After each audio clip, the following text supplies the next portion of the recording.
哦，据信上所说，刘宇同志穿越到了一个科技落后，但召唤文明却格外发达的世界。那里每个人都会在18岁的时候沟通其他位面，觉醒独特的召唤体系，而他联系到的是华夏。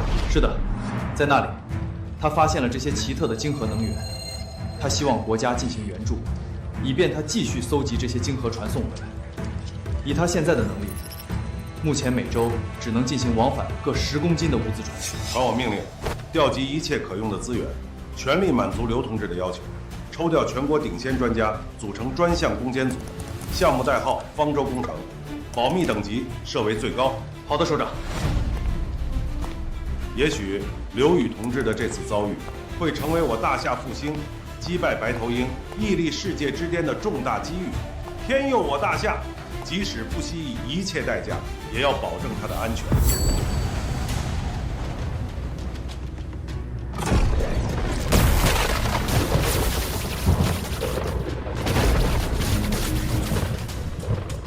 晶核已经送回去了，不知道老家那边会传送什么样的支援回来。刘宇，听说你沟通到的位面叫做大夏，你的天赋可真是好啊！这种鸟不拉屎的地方都能被你找到。大夏，哈哈哈哈，连教科书上都没有记载的名字，简直是偏到姥姥家去了。下一个测试者，刘宇。哈哈哈！我要是你，就直接退学，省得在这丢人现眼。以星轨为引，以灵核为界，跨次元之匪，成无之患。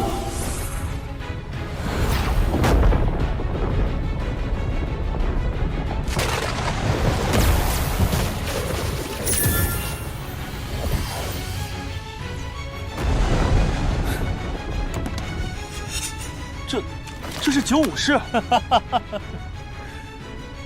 这是什么？一根烧火棍，我还从没见过有人召唤出这么没用的东西。召唤物连品级都没有，简直是废物到家了。刘宇，平时学校的课程你到底有没有认真听？我宣布，召唤物等级测试这一项，你的测试结果是0分，不合格。刘宇，我们召唤的都是烈焰师、冰霜巨狼这种等级的歌手，你只召唤出个烧火棍，根本没资格和我们在一起做同学，趁早滚回家去。你们这群土老帽哪里认得来自大夏的高科技装备？不过也好，身在异形，最好还是低调行事，省得被盯上。现在进行下一场考试，魔兽森林试炼。有了95式棒山，终于可以探索更远的地方了。对异界的探索，就从这个试炼场开始吧。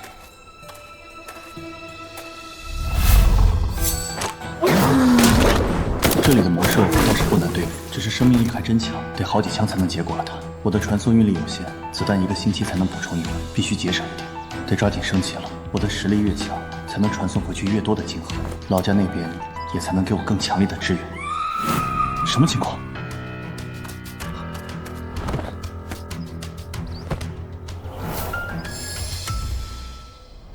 快跑！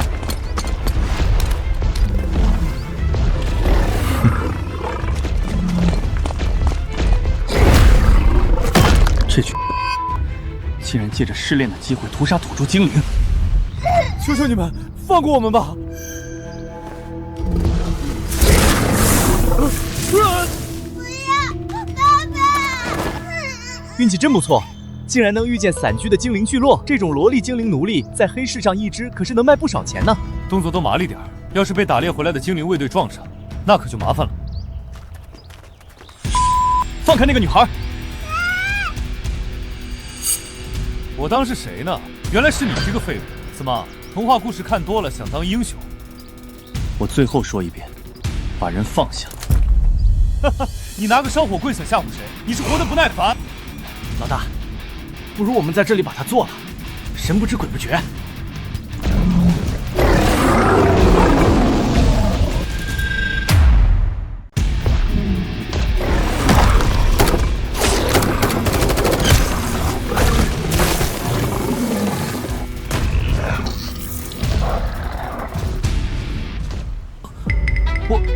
我的烈焰狮子，怎么可能？刘宇的那根烧火棍明明没有品级，怎么能打败我这只地级的烈焰狮子？你到底使了什么巫术？我数3个数，把人放下，不然死。3、2。刘宇，你给我等着！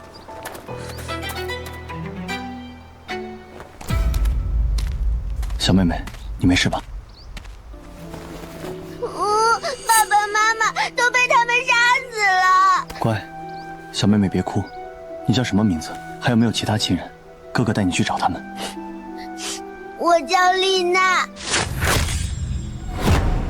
人类，放下丽娜！马薇姐姐，这么珍贵的晶核，竟然只是用作装饰，暴殄天物。该死的人类！你屠杀了我们的族人！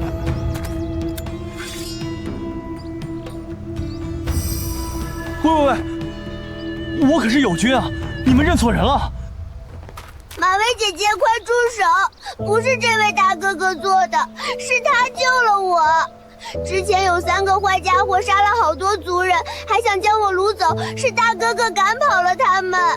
丽娜，快让开！你还小，不知道人类的狡诈，说不定他们是一伙的，只是为了骗取你的信任。不，我相信大哥哥。这样吧，我们带他回去面见大长老，交给他来裁判。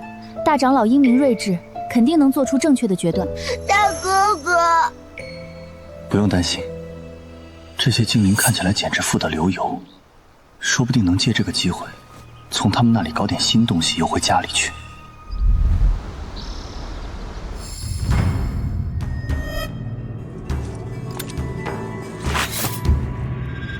肮脏的人类，谎话连篇。大长老，何必听他解释，直接宰了算了。住手，艾弗逊！大长老，您这是？我已经通过秘术获知了当时的情况，确实是这位客人出手解救了丽娜，他身上的气息自然平和，对我精灵一族并无恶意。怎么可能？无恶不作，屠杀捕猎我们无数同胞的人类，怎么会救人？住口！不管你怎么看待其他人类，但面对救了我族同胞的恩人，你必须保持足够的尊重。没有证据之前，我不允许你乱说。对不起，请允许我为之前的鲁莽道歉。不打不相识嘛，当时的情景你们误会也是情有可原。年轻人，我代表精灵一族感谢你的出手相助，作为回报，我决定送你2件礼物。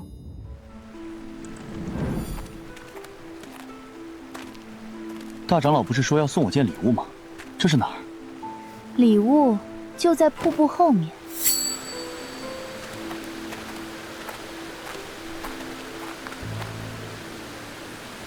这第1件礼物便是我精灵族的圣树生命之树，它可以帮助你激发超凡的潜能。力量，身体中充满力量，我的召唤能力大幅增强了。这是我们送给你的第2件礼物，圣树凝结而成的生命之泉，饮下1滴，无论伤势多重，只要1息尚存，便能迅速痊愈。感谢贵族的无私馈赠，不过我还有个小请求，我想和贵族做一笔生意。核气变人造太阳第5次实验失败，又失败了。要是小刘同志上回带来的晶核再多一点的话，这样的话我不想听见第2次。要心怀感恩，这些物资是刘宇同志冒着极大风险才从异界送来的，我们没有资格要求他去做更多的事。是我口不择言了，我只是希望实验能够早日成功，让江院士弥留之际看到人造太阳的绽放，这可是他毕生的心血。2位首长，方舟工程方面传来最新信息，这里面装的就是刘宇同志送来的生命之泉。是的，经科学院同志验证，这泉水确实有活死人而肉白骨的功效，只是泉水中的一些成分我们还未解出，因此暂时无法进行仿制。立刻抽调国内顶尖生物科学家攻坚研究，将此项目定义为国家级重大课题。刘宇同志此次还送来了大量晶核，有了这批物资，可控核聚变领域的研究又能再上一个台阶。只是江院士，要是有他在，说不定人造太阳的实验能一举成功。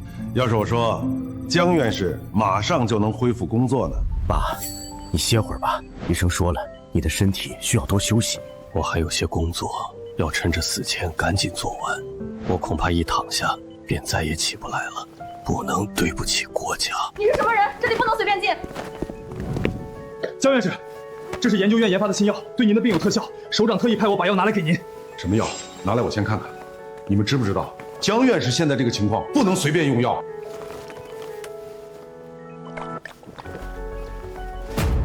不用看了，我相信国家。真是神药啊！我现在感觉还能再干20年。立刻送我去研究院，有些新想法，需要立刻进行验证。各位请看，这就是我所说用来和你们做交易的新式武器。此物名为枪械，是我家乡的特产。这种奇形怪状的垃圾棍子，岂能比得上我精灵族精心制作的硬弓？牛吹的未免太大了。艾弗逊，你怎么说话的？大长老，我也是为了部族，我绝不允许他用这种垃圾骗走我族多年以来积攒下的魔核库存。艾弗逊，你太没规矩了。大长老不必动怒，既然这位朋友不相信，我们不妨比一比，看看是我带来的武器强，还是你们的精灵硬弓强。正合我意。你输了的话，就把拿走的魔核还回来，不然休想走出这里一步。好剑法，精灵一族的射术果真非同小可。知道就好，怕了就乖乖认输，把魔核送回来，省得自取其辱。认输？马薇小姐，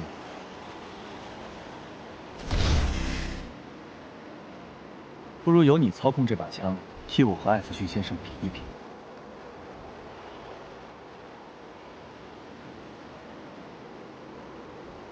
对，就是这样，3点一线。你小子，不会是想趁机占马薇的便宜吧？精灵族的女人不是。啊！这不可能。这是我干的。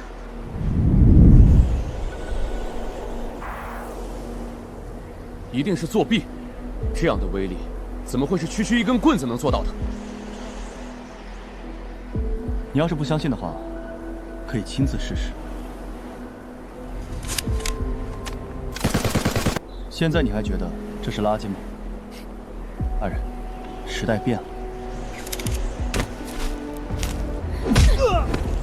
混账！你可知错？你险些破坏了我精灵族与刘宇先生之间的友谊。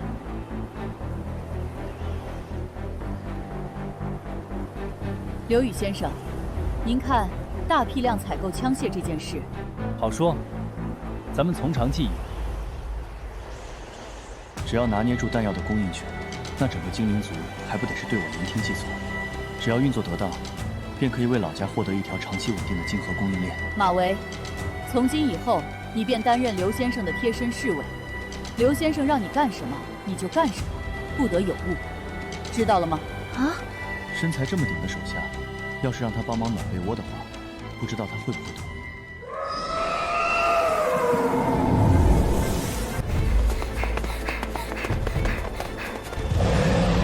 该死的，是受潮！到底发生了些什么？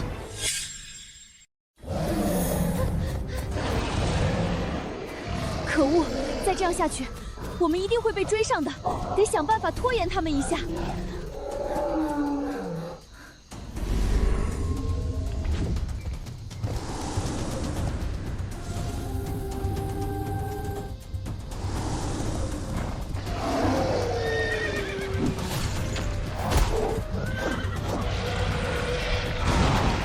不行，魔兽太多了，我们根本不是对手。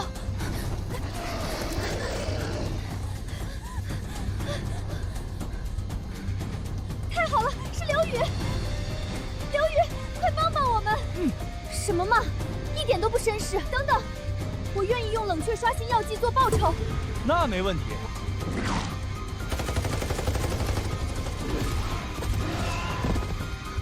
这是什么？竟然能一瞬间秒杀10来只 F 级魔兽！发什么呆呢？还不快跑！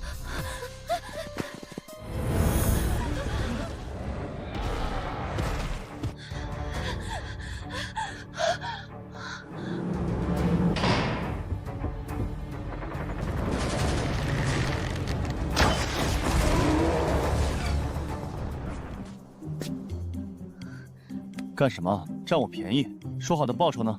喏，这就是冷却刷新药剂，可以让刚刚进行过召唤的召唤师越过冷却时间进行2次召唤。这可是好宝贝，可以再从老家那边运些军火过来。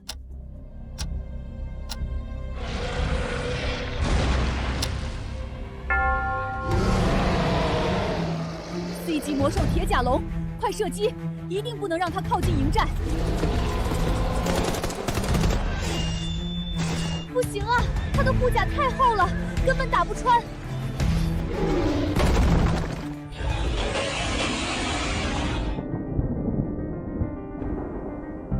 完蛋了，我们要完蛋了！让开，别碍事！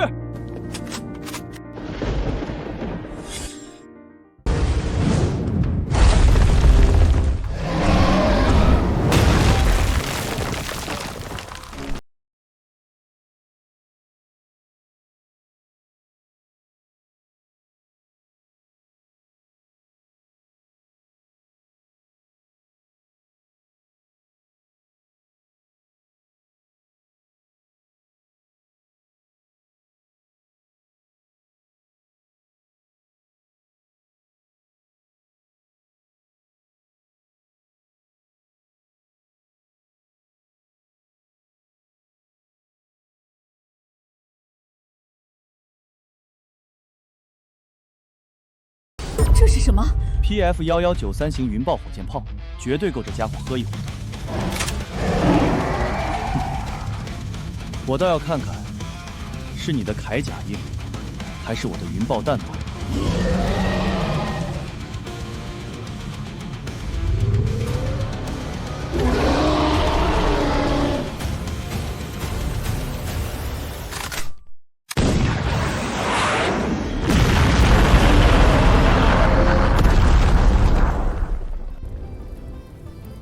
这是怎么回事？刘先生难道得到精灵女神的赐福了吗？竟然一下子打倒了铁甲龙！管他呢，反正铁甲龙死了，刘先生救了我们！刘先生万岁！刘先生万岁！我看的没错，这刘先生果然是个奇人，万万不能得罪。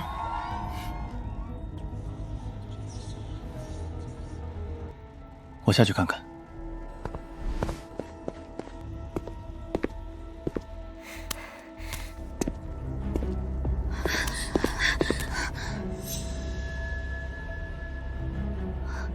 传闻果然是真的。传闻？什么传闻？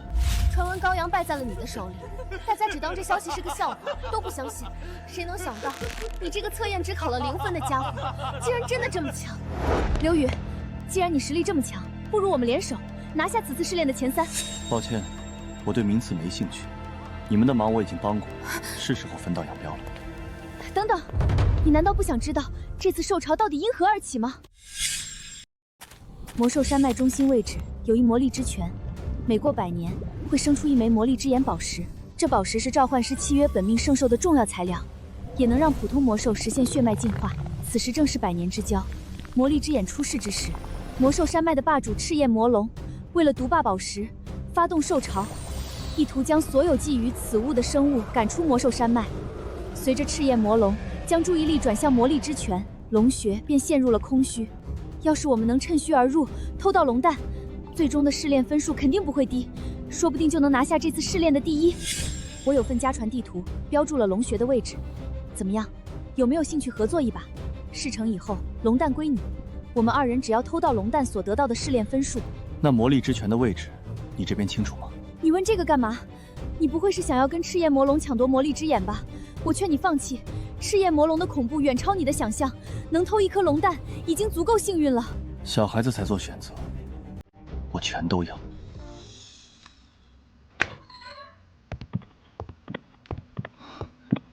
我到房间了，你回去吧。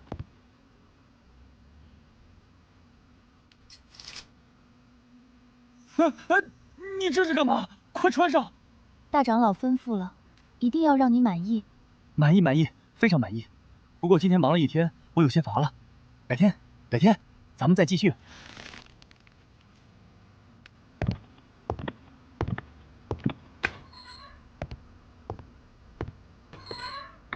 要不是今天晚上要和老家汇报工作，我还真够呛能顶得住。话说大长老安排的确实周到。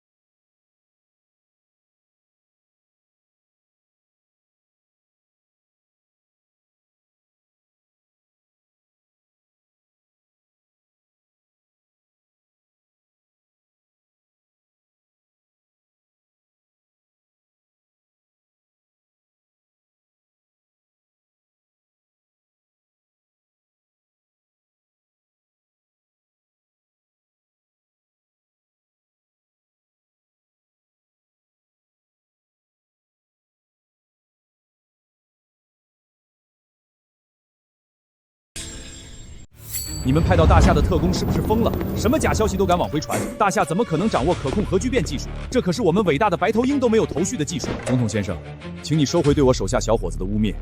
史密斯为了传回这条重要情报，已经壮烈殉职了。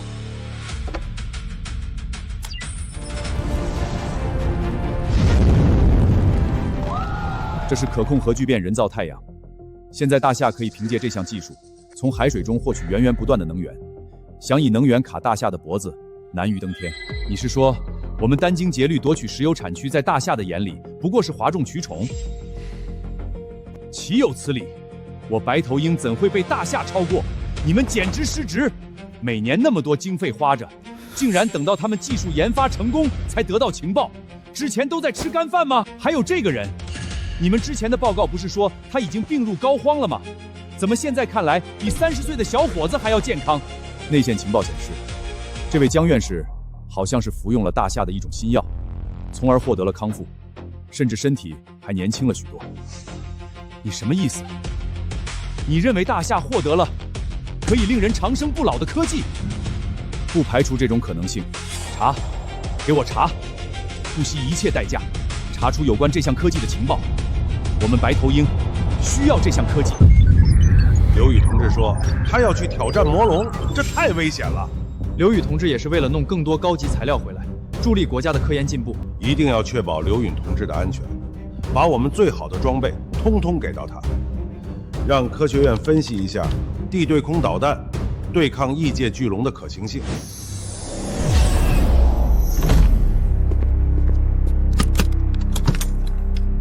还有这种好东西，这次稳了。报告首长，精灵卫队集结完毕，请指示。稍息。你不会单凭这几个人就打算去对付赤焰魔龙吧？怎么，有何不妥？当然不妥，这根本就是在送死。虽然我知道你召唤出来的这种叫枪的东西很厉害，但他们对付普通魔兽还行，面对赤焰魔龙，简直和小孩子的玩具没什么区别。你谁说我就只有这一张牌了？前卫12。单兵超音速防空导弹，全向锁定，自带追踪。这样的大杀器，我有30发。30发导弹，就算天王老子也够他喝一壶的。那个，我只听说过鸡蛋鸭蛋，这导弹是什么？能吃吗？精灵卫队，出发，目标屠龙。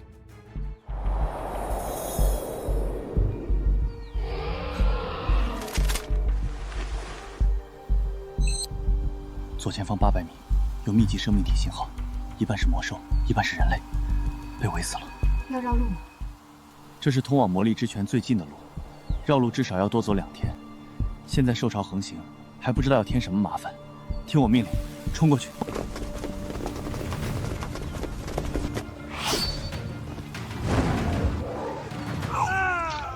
可恶，顶不住了吗？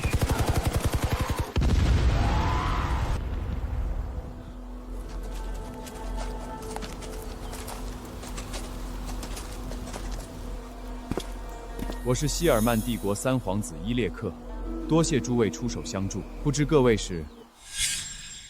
我叫刘宇，是召唤者学院的学生。此次来魔兽森林试炼，途经此地，恰好见你们遇险。对了，你们来这里做什么？我和护卫来魔兽森林外出巡猎，谁料突然遭遇兽潮，被困此处。魔兽来势汹汹，若不是阁下及时出手相助，我们恐怕凶多吉少。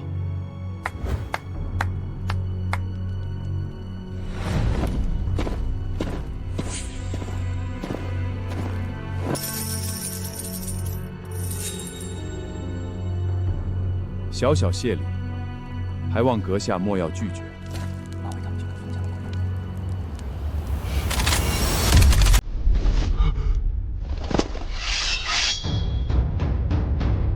这是何意？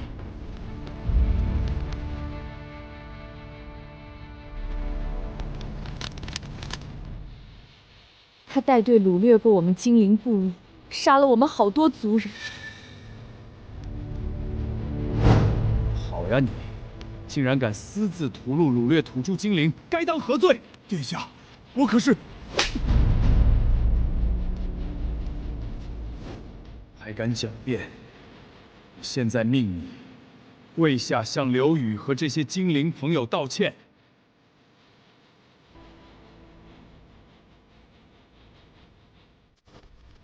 对不起，是我鬼迷心窍，犯下滔天恶行，请你们原谅。他也是一时糊涂，这些钱便作为补偿送给精灵朋友们吧。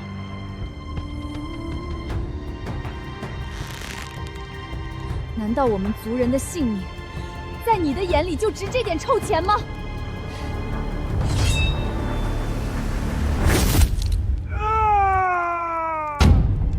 这样的惩罚，不知精灵小姐可否满意？此刻天色将晚，魔兽森林危机四伏，单凭我的卫队恐怕很难守住此处营地。可否请诸位今晚在此帮忙？明日援军到了，诸位便可自行去留。这些金币，还请先收下。事成之后，还有重谢。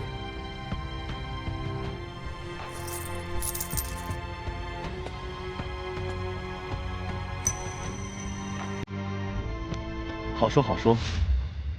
你是不是心里在怪我？明明劫掠精灵部落是我安排的，为什么要把责任全推到你身上，还砍掉你一根手指？属下不敢。只有你背下这个锅，我才能以贤明的形象与他们交好，花重金让他们替我们挡住兽潮。这些家伙手中的奇怪棍子，威力强大，有他们在，足以我们安全无虞。援军一到，立刻从后面包抄，把他和那些精灵全杀了，把他手里的武器抢过来。本皇子的钱，可不是那么好拿的。殿下英明，放心，本皇子是不会亏待自己忠心下属的。我记得禁军统领这个职位还有缺，等回去之后，你便上岗吧。谢殿下。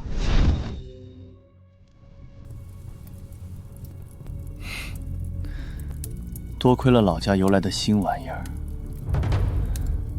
蠢货，你们到死都不会知道，世界上还有种东西，叫做窃听器。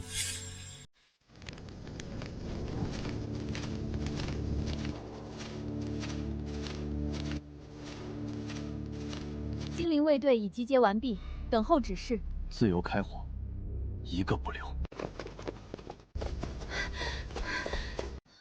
你疯了吗？你真的要袭击皇嗣？你知不知道这意味着什么？我只知道，人不犯我，我不犯人；人若犯我，我必犯人。他既然敢得罪我，就算是天王老子，我也得把他牙掰下来2颗。你若是担心牵连，大可自行离去，我刘宇绝不阻拦。怎么办？跟上他吧。唉，事到如今，也不知道选这个合作伙伴到底是对还是错了。怎么回事？你带2个人去看看。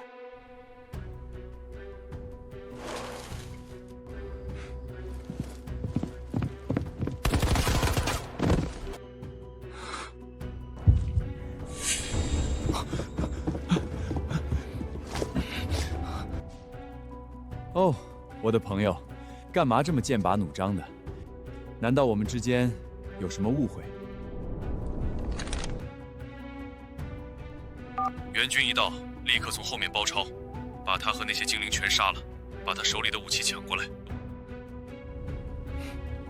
殿下，你还有什么想说的？你这是什么邪术？为什么我和殿下说的话会被你知道？你想要什么？我可以给你数不尽的金币，还有帝国贵族的头衔。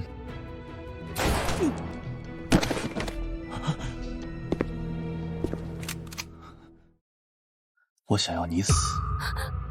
我是帝国皇子，你敢动我，谋害皇嗣，帝国会让你们所有人挫骨扬灰。你们都死了，又有谁知道这件事是我干的呢？不，我求你了，不要！你要什么我都给你。快速打扫战场，这小子身为皇子，肯定有不少好东西。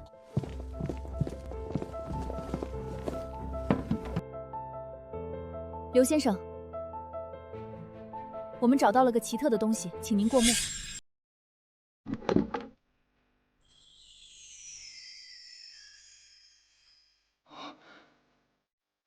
这是什么？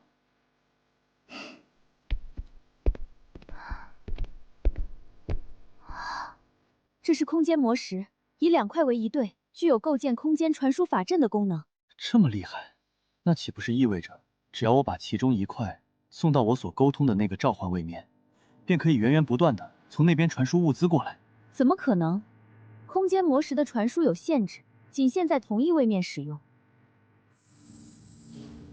而且构建传送法阵，这2块空间魔石只是主材料，还需添加其他的辅料。恰好，我就学过传送法阵的构建，看在咱们的交情下，只要你找齐其他的辅材，我可以免费帮你构筑传送法阵。空间传送，要是真能建成传送法阵，把法阵送回老家，科学院的那些院士们还不得惊掉下巴？到时候怕不是会为了谁能抢先研究这个项目而打破头。那就多谢了。不过我倒是好奇，作为臣民，国家的3皇子死在这里，你们竟然能做到无动于衷？谁告诉你我们是希尔曼帝国的人了？我和袅袅都来自莱顿帝国，只是来这边上学。先前劝你是怕你惹上麻烦，但既然你已经做出了选择，我们也不会多加干涉。我国与希尔曼帝国交战已有数十年，结了世仇。敌国皇子死了，我们高兴还来不及呢。原来如此。刘先生，现场都已经清理好了，留2个人值班，其余人全部休息，养精蓄锐。明天目标：赤焰魔龙。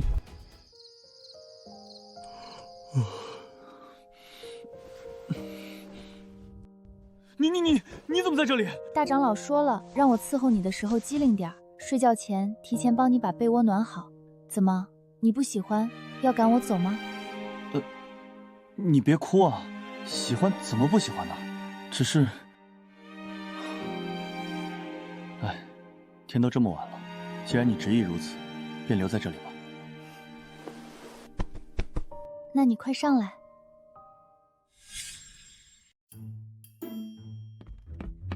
刘宇，赶紧起床，该出发了。不好意思，打扰你们了，我什么也没看见。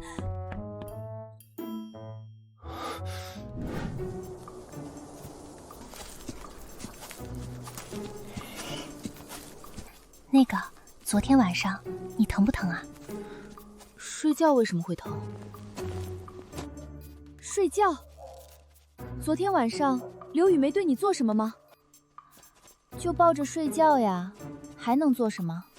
想不到刘宇这个家伙还挺正人君子的，抱着这么大个美人还能忍得住。这大傻丫头也是笨，身材长得挺成熟，做女人这方面却是一窍不通。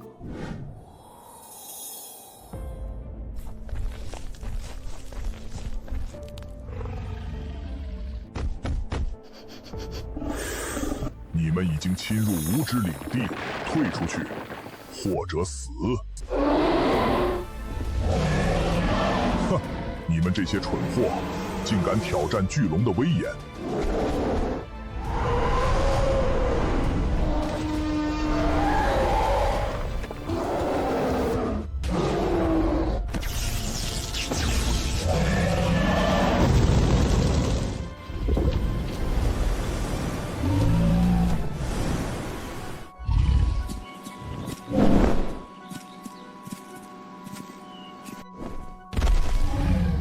该死的重置，难道你们也觊觎吾的魔力之眼？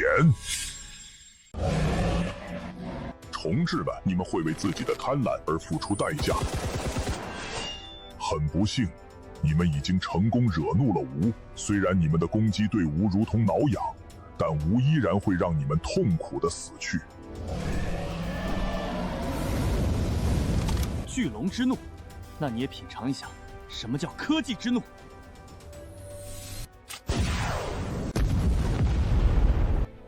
哼，这是什么？竟然能伤到吾！不过你们不要高兴得太早，吾的速度是你们绝对望尘莫及的。哼，愚蠢至极，吾的灵活性。什么？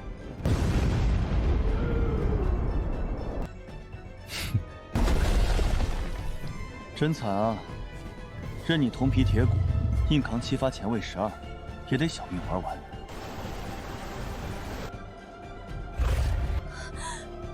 刘宇，小心！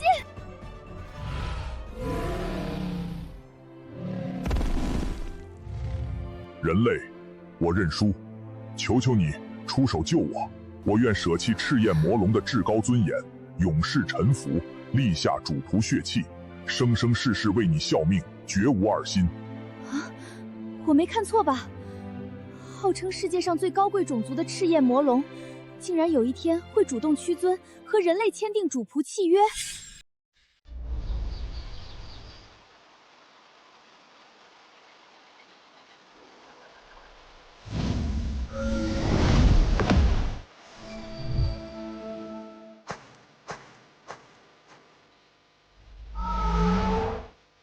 只要我手持魔力之眼，念诵咒语，就可以和你签订主仆契约了，是吧？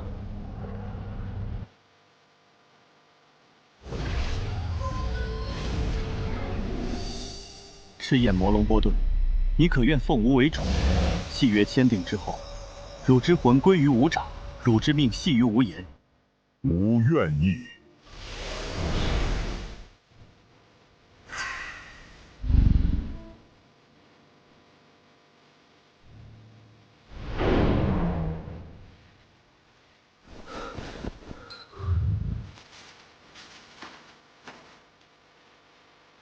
还好生命之泉还剩一点，赶紧都给你喝了。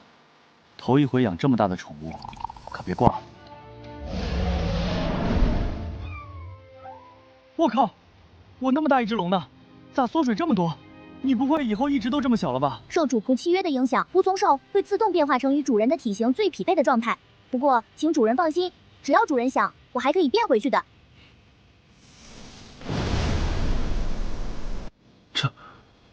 这是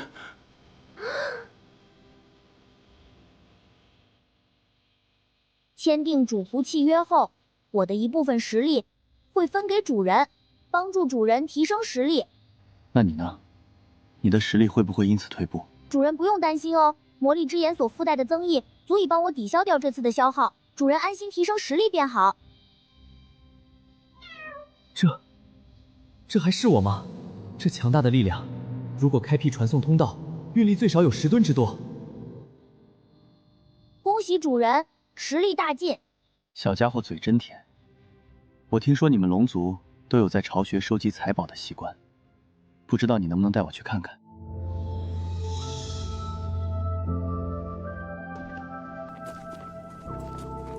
主人，这里就是我的巢穴了。平时我都是直接睡在金币上的。我靠，你还真是有钱啊！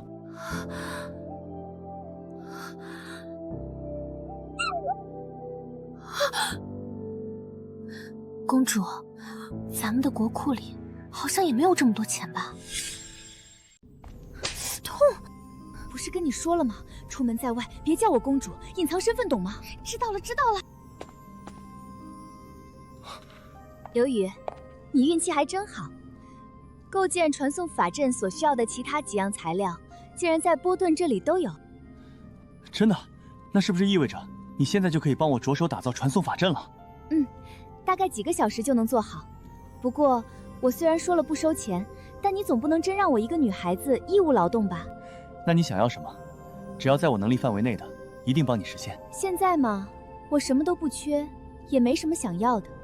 不如这样，暂且将此事记下，算你欠我一个人情。等到以后我有需要，你再补给我。行，一言为定。报告，发现了一枚龙蛋。走，去看看。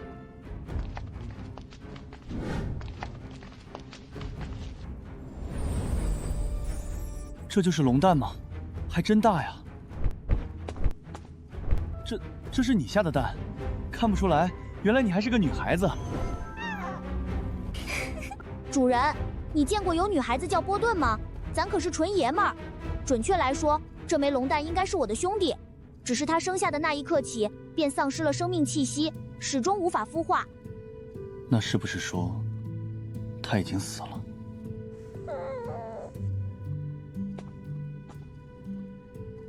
如果这龙蛋没有生命气息，那就意味着我可以直接通过召唤渠道把它传送到蓝星去。这可是真正的传奇生物啊，绝对研究意义重大。那个传送法阵的制作能不能加急一下？我急着用。好宝贝呀，真是好宝贝，绝对是生物史观上的又一次重大发现。陈元师，这就是个死蛋，真的有这么重要？你懂什么？这蛋内生物的基因序列保存极为完整，虽然它本身已经丧失了生命力，但只要我们想，完全可以通过克隆技术再复制一个一模一样活着的蛋。你是说，我们可以人工造出来一头巨龙？调查这么久了，大夏国的那些高端科技到底是怎么一股脑冒出来的？还没有结果吗？对不起，总统先生，大夏对这些新科技的保密措施做得非常好，我们的特工迄今为止都没有获得关键性证据。废物！按照你这种进度，什么时候才能窃取到长生不老科技？你有没有为我这位已经50岁的总统考虑过？总统先生息怒，我们并非毫无所得。我们花费重金从大夏内部的某个内线处得来消息，这些科技好像并非大夏资源，而是从某个未知来源处获得。从其他来源获得的新科技？这个世界上还有哪个国家的科技比我们白头鹰国还要先进？最近几年，大夏频繁发射飞行器登月。你是说大夏的那些科技可能是从月球获得的？不排除这种可能性。喂，是宇航局局长吗？我要求你立刻派人登上月球进行科学考察。什么？你说我们白头鹰现在不具备载人登月能力，连1972年的水平都达不到吗？我不管，我要你不惜一切代价尝试登月，最少也要给我发个探测器上去。我们需要让白头鹰再次伟大。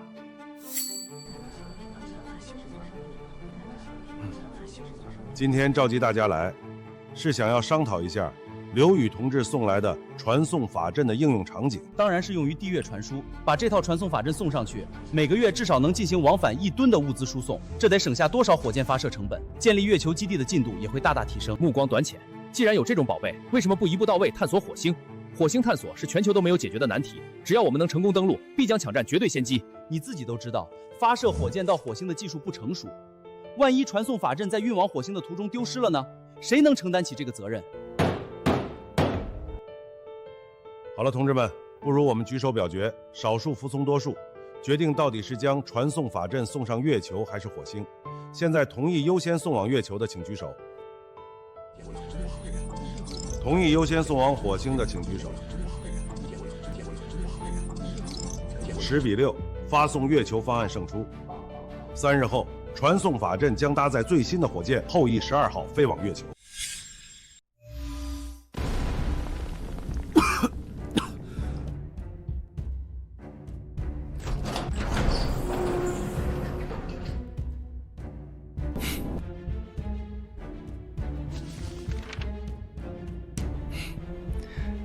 波顿，快过来，试试你另一个世界的叔叔阿姨们给你准备的新衣服。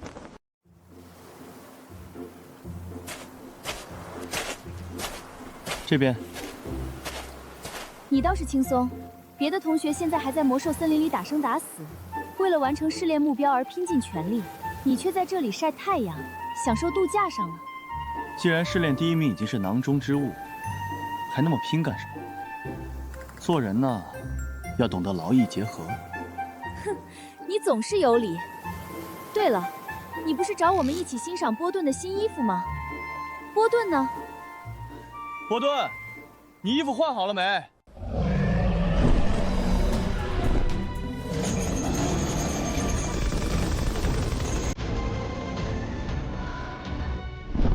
这就是你所谓的新衣服？天哪，试验魔龙本身就已经够凶残了，再加上这些装备，简直是移动的战斗要塞。这只是机炮的威力，他还装备了霹雳石近距格斗导弹，30公里以内指哪儿打哪儿。30公里，据我所知，即使是最顶级元素术士所发放的禁咒魔法，射程也达不到这么远吧？这才哪儿到哪儿？要不是没有雷达，我就直接让波顿装备霹雳17导弹，射程可以足足达到800里。800里的射程，这和传说中千里之外取人首级有什么区别？这个刘宇，未免也太过恐怖了。在他的手里，一个普通的精灵都能以一当百，甚至联手能击败巨龙。即便战力已经大陆顶级的巨龙，臣服于他之后，战斗力也能得到指数级倍增。任谁有这样的敌人，恐怕都将长夜难眠。如此天才，必须全力拉拢。刘宇，你想不想成为一名领主？你说啥？你是莱顿帝国的6公主？那你隐藏身份，跑到希尔曼帝国的召唤之学院上学，又为了个学院第2名大费周章，是图什么呢？在家的时候，父皇和母后总宠着我，什么事都不让我做，哥哥姐姐们也拿我当小孩子。我这次跑出来，就是为了证明我能行，我不比他们差。这就是皇家子弟的烦恼吗？果然我们普通人无法理解呢。对了，你刚才问我想不想当领主，这又怎么讲？算是我对你的一次投资吧。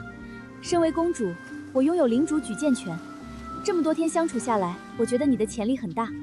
帝国如果有这样的领主，对彼此都是双赢。成为领主对我来说也算是件好事。科技力量的优势从来不是单打独斗，而是规模化的产能。有了自己的领地，我就能在领地发展工业，拉出一支现代化军队。届时帮助老家收集资源的效率，绝对和现在不可同日而语。不得不说，你的提议很有诱惑力。好吧，我同意了。我就知道。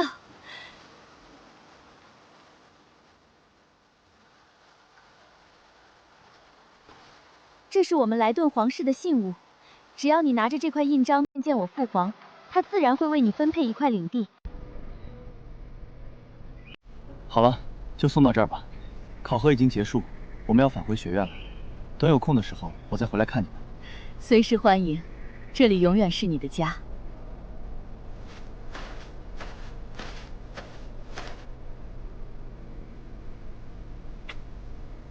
我等你回来。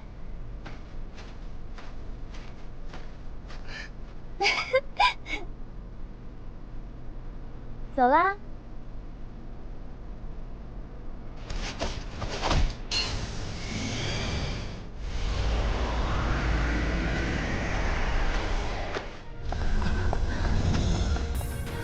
我是黑石城城主史塔克，刘宇，你涉嫌杀害帝国3皇子伊列克，本城主今日奉旨要抓你归案。杀害皇子，城主大人，我实在听不懂你在说什么。您总不能无凭无据便诬告于我吧？哈哈哈哈哈！莫要想着抵赖，小子，这个人你认不认识？刘宇，风水轮流转，你肯定想不到，这么快就栽到我的手里了吧？那日我为躲避兽潮来到营地，发现了伊列克殿下的尸体。殿下身上的伤口，与你杀死我的烈焰狮子时所用的手段如出一辙。这种特殊伤口，在你之前从未出现过。杀人者除了是你，还能有谁？刘宇，你还有什么话可说？不要负隅顽抗了。你应该知道，在我的面前，你没有逃走的机会。哈哈哈哈哈！想抓我，只怕你们还没这个本事。高阳。早先我心善放你一条生路，反倒养虎为患。今天我会亲手抹掉这份失误。哼！此刀临头还猖狂，给我拿下！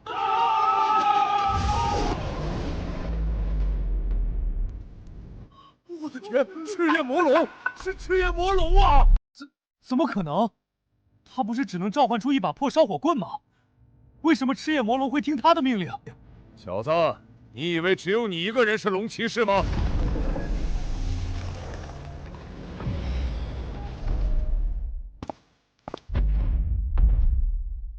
出来吧，伊利丹！小子，你骑的那只巨龙才刚成年不久，力量远没有达到顶峰，而我所驾驭的伊利丹是完全体的成年冰霜巨龙，你斗不过我的。是吗，波顿？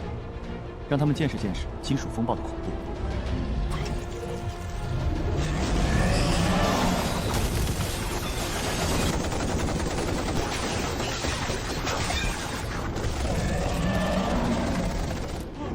这是什么？这不是赤焰魔龙该有的能力。看来这条冰霜巨龙是被逼急了，竟然使出了这种需要消耗生命力才能释放的大招。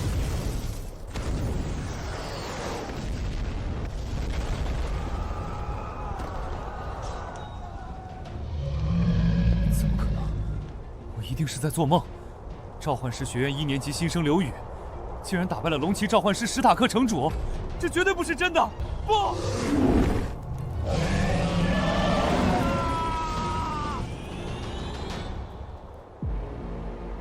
真没想到，你竟然真的击败了黑石城第一高手史塔克城主，这下你要名扬大陆了。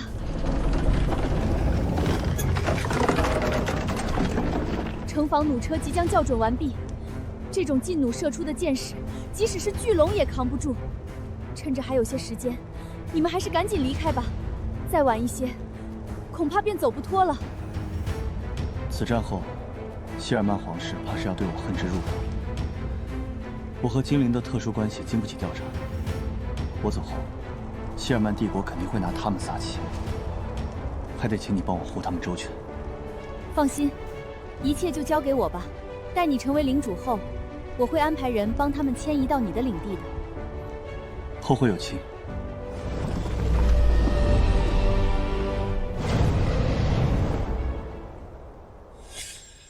什么？想当领主还得摇号排队？当然，拥有推荐领主权力的王公贵族多了。要是每一个被推荐的人选都能成为真正的领主，帝国的土地早就分空了。那我这一趟岂不是白来了？那倒不会，毕竟你是我妹妹亲自推荐的领主人选，我肯定会特别关照。这样吧，你先在都城住下，等有消息了，我第一时间通知你。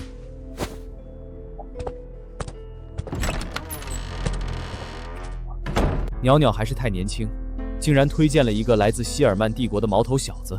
这家伙身份不明，在我莱顿帝国又没有根基，怎么可能轻易授予他关键的领主位置？那殿下，我们就一直拖着他，等他待得不耐烦，自己就走了。不可，毕竟是袅袅推荐领主人选，我这个当大哥的，若是敷衍了事，被他知道，少不了又要撒泼。这几处地方还有没有缺？太子殿下，枯海隘这里的领主前几日刚刚遇袭而死。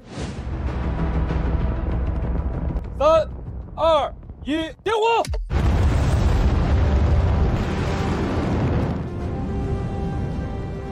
后羿12号运载火箭成功发射，探测器精准实施登月任务，标志着我国深空探测再获重大突破。我说老陈呐，航天这方面传送法阵都已经成功运达月球了，你这巨龙培育方面到底有没有进展啊？跟我来。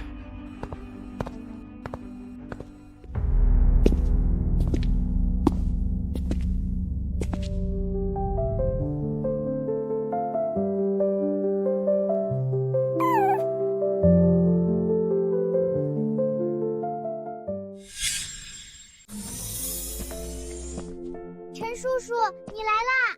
都这个时间了，怎么还不睡觉？你这个年纪看太多电视对眼睛不好。知道啦，下回一定早点睡。淘气不用害怕，这是你宋叔叔，来跟宋叔叔问个好。宋叔叔好。哎，淘气真乖。淘气，今天有没有好好学习？都跟老师学了些什么？有，今天老师教的是《少年大夏说》。真没想到，巨龙的智商这么高，他现在的表现和人类小孩几乎没有区别。我们竟然真的培育出了除人类以外的高级智慧生物。淘气是一头钻石龙，在巨龙族群中以身体强度高而闻名。它虽然呼吸氧气，但却可以凭借强大的身体在的话，关键时刻淘气可以顶上。他会听我们的指令吗？这个没问题。刚刚你也看到了，他对我们，包括国家的认可度都很高。他就是我们自己的孩子。枯海隘，这是什么地方？枯海隘在帝国最东方，从前是一处船只出海口，现在已经废弃了。这里人口3000，大多数是渔民。由于此处海水咸度过高，鱼类较少，所以渔民收益并不如何丰盛，人口一直涨不上去。但这并不是问题最大的问题，最大的问题是这里靠近海族栖息地，海族时常上岸劫掠，上一任领主便死在海族袭击之中。帝国闲置的领地只有这一块，你没有其他选择。若你愿意去，我即刻为你写委任状；但若你不愿去，那只能委屈你哪儿来的回哪儿去了。去？为什么不去？我感觉这地方挺好的，就它吧。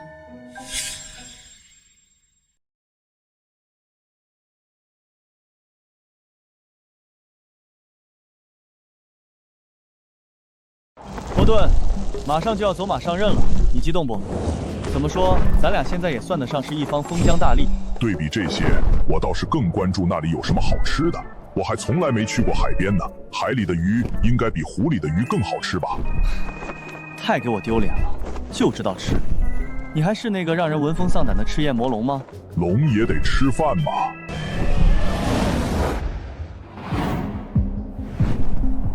我们到了。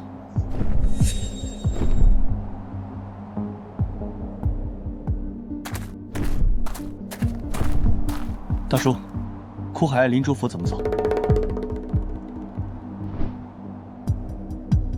你是谁？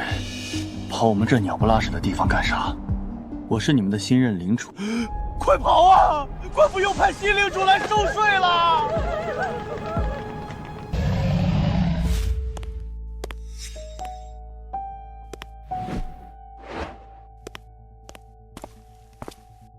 枯海隘领主府管事李宇生，恭迎领主莅临。不必多礼，我倒是有事要问你。这些百姓为什么听说我是领主之后转身就跑啊？这也怪不得他们。枯海隘的税已经被上一任领主收到90年之后了，这些百姓是怕您上任后继续朝他们要钱。收了这么多税，领主府还破成这个样。您有所不知，这里收上来的税根本揣不进领主的腰包里，大部分都进了黑胡子的腰包。黑胡子是谁？大家快躲起来！黑胡子又来抢劫了！走吧，随我去会会这个黑胡子。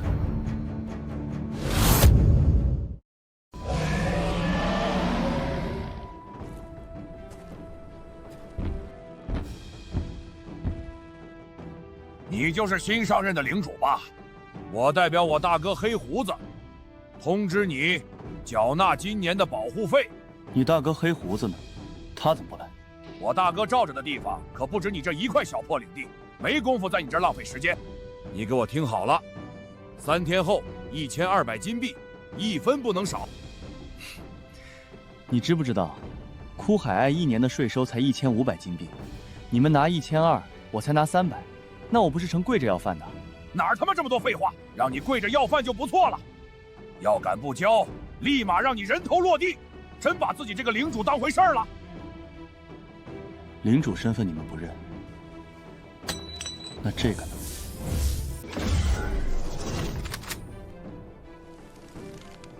这个你们认不认？看来新来的这个是个傻子，拿个破棍子就以为自己能号令天下了。笑吧，尽管笑吧。下地狱的时候，记得也要这么开心。这小子病得不轻，让我给他清醒清醒。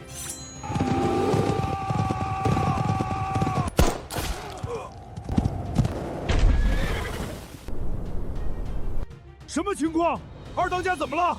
那人做了什么？他杀了二当家，为二当家报仇！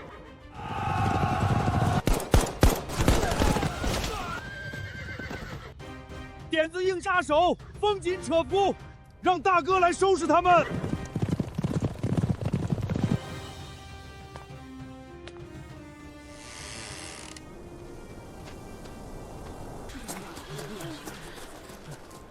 乡亲们，你们不用担心，这些强盗再也不敢。完了完了！你这个蠢货，你要害死我们了！大家快跑呀！他把黑胡子的二当家杀了，还杀了好多黑胡子马匪。马匪不是走了吗？他们这是什么情况？领主大人，我不得不承认，您个人力量是很强大，是我迄今所见到的最强者。但个人的强大，并不代表您能维护整块领地的安全。什么意思？黑胡子的匪帮势力范围横跨多个领地，麾下马贼有3000之众。今日您杀了他的二当家，他必然不会善罢甘休，对咱们枯海隘进行报复是早晚的事。他要是敢来，我再以同样的方法宰了他。这些宵小不是我的对手。您就算再强，也是孤身一人。3000马贼从四面八方攻入领地，您能拦住几个？又如何顾得上其他百姓？袭扰之后，这些马贼化整为零，从各个方向分散逃离。以您一人之力，若是追击，又能追上几个？这样反复来上几回，领地内的百姓就要死伤殆尽。面对可预料的如此凄惨未来，百姓又怎能不跑？所以，我劝您还是放弃领主之位，放自己一马，也放百姓一马。您走后，黑胡子寻不到您，便会放弃报复的打算。等新领主到，将保护费交上，百姓们便又能返回故乡安居乐业。求您为这些苦命的百姓考虑一下吧。缴纳保护费换取一时平安。当倒悬于头上的那把马刀不存在，真的就能换取百姓安居乐业，领地长定久安吗？不过是多苟活一时而已。只有彻底干掉这伙马匪，才能真的还枯海隘一个太平。总统先生，政府已有54年未曾派飞行器登月，为什么选择在今年重启登月计划呢？这个问题问得好。近些年来，大夏国频繁派飞行器登月，这种现象让许多国家误认为大夏在航空航天领域已超越了白头鹰国。今年重启登月，就是要让全世界看清楚，白头鹰依旧是天空与星辰的霸主，航天第一强国的宝座，从来轮不着别人来做。这次火箭的发射及登月过程将全程直播，让世界见证白头鹰的再次伟大。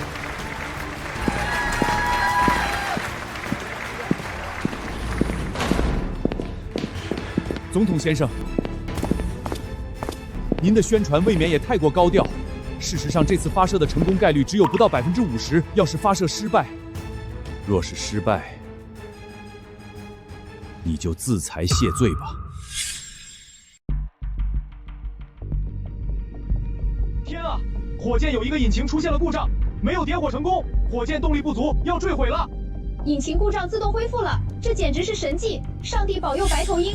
白头鹰造的东西，质量还真有够差的。要不是他们的专员秘密在我们大夏采购了一批火箭关键部位零件，恐怕他们这东西根本飞不起来吧。小李同志，要对对手保持重视，不能轻敌。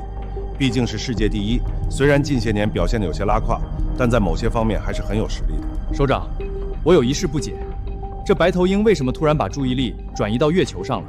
他们过去几十年的战略不都是放弃空间探索吗？这些家伙不知道从哪儿得来的假消息，以为我们获得的科技是从月球上找到的，怕我们垄断外星科技，这才拼了命的掏出老底再次登月。可惜啊，他们从源头上就错了，所以注定一无所获。根据小刘同志发来的最新消息，他现在急需一批察打一体装备和快速机动装备，去剿灭黑胡子马匪。东西都准备好了吗？放心吧，首长。通过作战部多位参谋的战术推演，我们选出了一批最有效的装备，已经给刘宇同志发送过去了。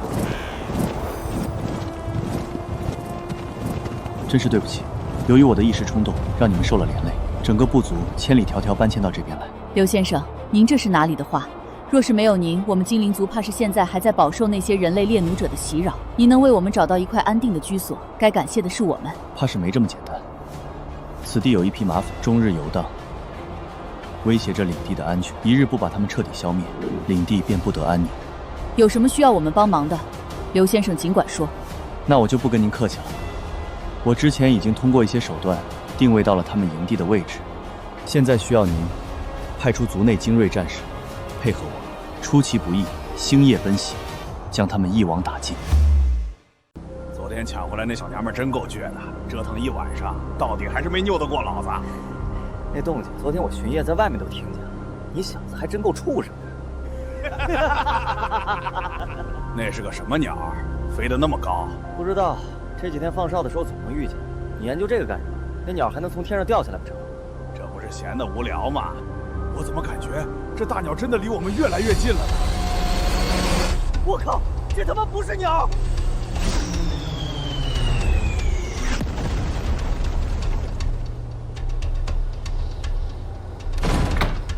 总统先生，快看电视直播！我们的科学家计算失误，火箭偏离了原有月球轨道，现在只能进行紧急迫降了。妈的，你们什么时候能让我省心？首长，白头鹰的火箭选择的迫降地点误打误撞上了我们传送阵的所在地。若是任由他们迫降后释放月球车探索，说不定真的会发现我们的秘密。没办法了，立刻把淘气传送到月球，让他想尽一切办法毁坏掉白头鹰的月球探索车，绝对不能让他们发现传送阵的存在。是，保证完成任务。我们白头鹰的旗帜再次出现在月球大地上。白头鹰万岁！上帝啊，那是什么外星怪物？世界要毁灭了吗？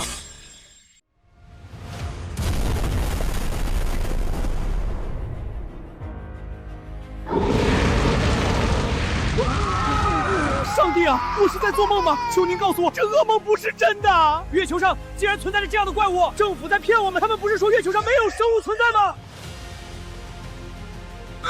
快中断直播！刚才的画面是我台为庆祝愚人节所特别制作的整蛊视频，请大家不要恐慌。你们还敢找个再拙劣一点的借口吗？世界末日要来了，主啊，救救我们吧！老大，大事不好了！有一伙外来人坐着速度奇快的怪物闯进了大营，弟兄们根本不是他们的对手，眼看就要打到这儿来了。慌慌张张，成何体统？他们有多少人？大概30-40人吧。30-40人，我黑胡子麾下足有3000之众，难道会怕他这区区的30-40人？不管怎么说，30对3000，优势在我。走，出去看看。大兵马匪窝，活捉黑胡子！哈哈，黑胡子在这儿，咱们这回要立大功了。想抓我黑胡子，做梦！能抓住本大爷的人还没生出来呢。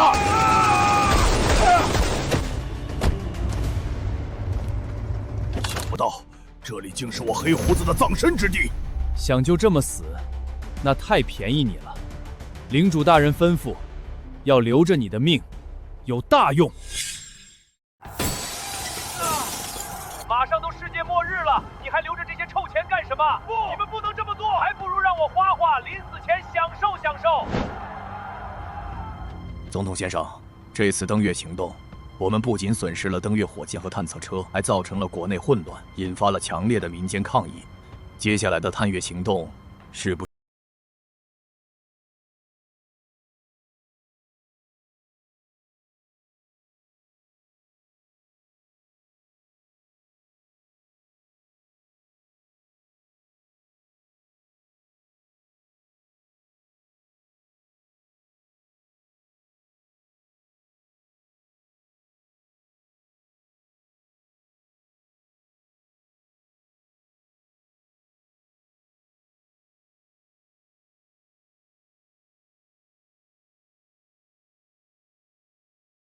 人算得了什么？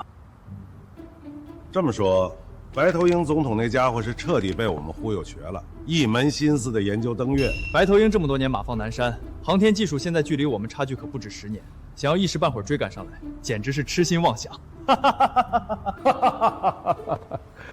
等他们将月球翻个底朝天，就会发现那里其实什么都没有。我倒是很想看看白头鹰总统届时的表情。淘气这次干得很好，告诉老陈，给淘气多加个鸡腿啊，不，鸡腿太寒酸了，搞个烤全牛给他吧。趁着白头鹰被转移注意力的这段时间，我们正好可以加速消化小刘同志带回来的这些异界技术。我听下面说，结合异界技术所制造出的新武器已经在实验了。是的，首长，我敢保证，当他们亮相的那天，一定会让全世界感到震惊。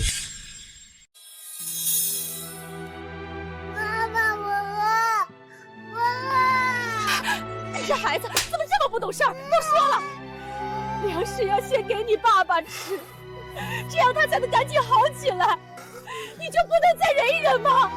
算了，别为难孩子，他也是饿得不行了。剩下的粮食别浪费在我身上，你和孩子们分着吃了吧。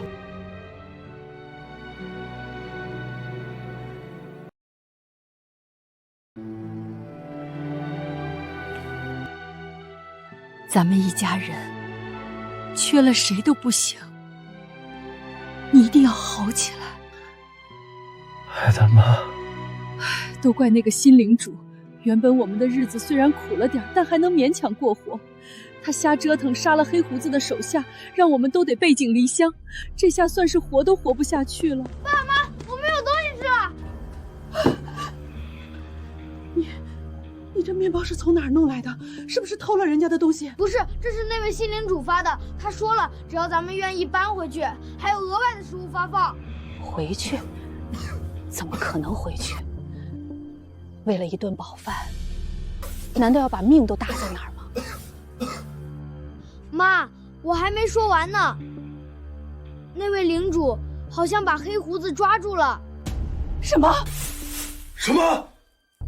乡亲们，请容我宣布，哭海爱卫队在日前成功突袭黑胡子马匪大营，抓捕匪首黑胡子，剿灭其余马匪。你们担惊受怕、居无定所的日子一去不复返了。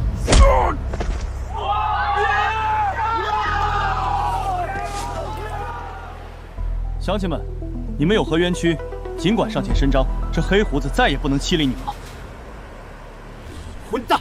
你强奸了我姐姐，你认，让她不堪屈辱，自尽而死。今天我就要给我姐姐报仇。你烧我家房子的时候，有没有想过会有今天？大人休说，你不该条命！乡亲们，留下来吧。从今以后，再没有人敢欺负你们。我会引领着你们建设哭海爱，在这里做工，每天都有吃的，有钱领。我敢保证，你们不会再饿死一个人。之前那些领主都是直接征我们做苦力的，现在做工还有钱发。领主大人，我们以后真的能每天都吃上饭吗？我相信领主大人，不走了，留下来跟领主大人一起干。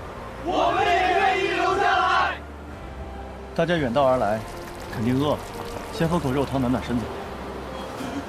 领主万岁！领主大人，现在领地的居民越来越多，只靠您凭借特殊能力所弄来的食物，怕是难以为继啊。我已经命令那些领民出海打鱼，但仍旧存在食物缺口。只靠打鱼确实难以满足全里人民的供需。这里荒地那么多，为什么不尝试着让民众种点庄稼呢？领主大人，您有所不知，之所以国内众多王公贵族都不愿意选此处作为自己的领地，不光是因为此处马匪横行，更重要的原因是这里土地贫瘠，没什么产出。之前不少任领主都带来粮食作物交于民众耕作，可惜这里土地极差，庄稼种进地里，不消多时，或是萎靡不振，或是枯萎，即使侥幸成活，也产出不多。久而久之，大家便也习惯了这种结局，不再折腾尝试，安心打鱼。原来如此，我明白了。此事便交给我，我一定会找出一种适合在这里生长的庄稼，还要麻烦你帮我取些土壤过来。是，领主大人。这位领主终究还是太年轻，不明白有些事是人力所不能及。也罢，让他碰碰钉子，也就消停了。观众朋友们，现在我们所处的位置便是今年的大夏武器展。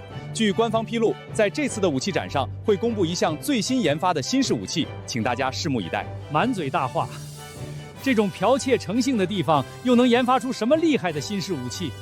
多半又是抄的别国的设计。我亲爱的盟友，你说的对，在武器开发这方面，我们白头英国才是当之无愧的第一。大夏想超越我们，再等100年吧。没错，只要我们两国携手，大夏就永无出头之日。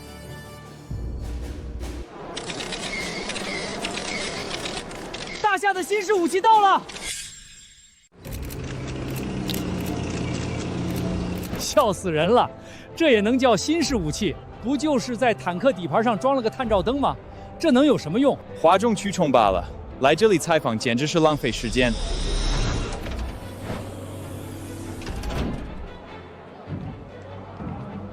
刘卫平院士您好，听说这款新坦克是由您主导开发研究的，您能不能简单向我们介绍一下这款坦克和我们平时所见的坦克有什么区别？最大的区别便在于，它所搭载的驱动装置，由传统的汽油发动机转变为我们最新开发出的可控核聚变发动机，能源装置全面由化学能转向核能。您能再具体点讲讲吗？简单的说，这辆坦克从工厂下线到整个战斗生命结束，不需要添加额外燃料，可以持续运行。其发射武器也从传统的动能武器转变为了高能激光。等等，刘院士，您是说这辆坦克的主要武器是高能激光？大夏人到底还是改变不了说大话的习惯。你们之前宣布研究出可控核聚变技术的时候，全世界学术界就已经对你们提出了质疑，你们没有正面回应质疑也就罢了，现在更是夸夸其谈，说自己研究出了核聚变激光武器，简直可笑。新技术武器化是1天2天时间就能做到的吗？没错，我白头鹰帝国和诸多盟友拥有全世界最先进的科技，都没能掌控可控核聚变技术。难道你们区区一个落后国家就能掌握？简直是痴人说梦。我现在怀疑这辆坦克是空壳，除非现场让这辆坦克射击证明给我们看，否则你们就要承认，之前的一切都是假消息，是在欺骗大家。你侮辱我可以，但不能侮辱我们国家、我们的民族。也好，就让你们这些蛮夷开开眼界。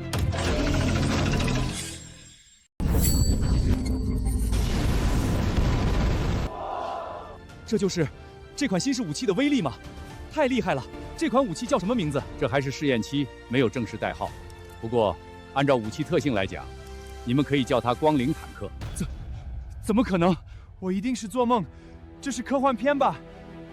太不真实了。你们拍到了，大夏研发武器只为守护，不为侵略。犯我大夏者，虽远必诛。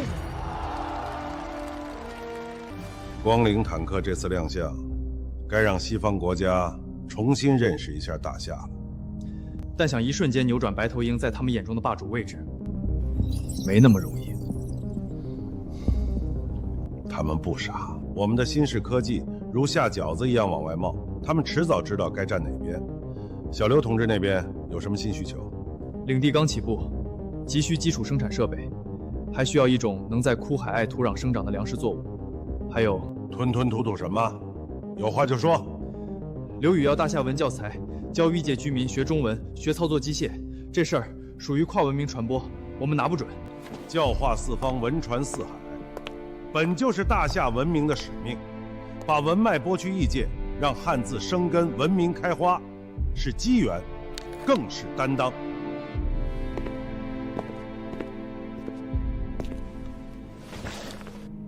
即刻传令教育部，全力配合刘宇。今日起，大夏文脉意欲绵延。是。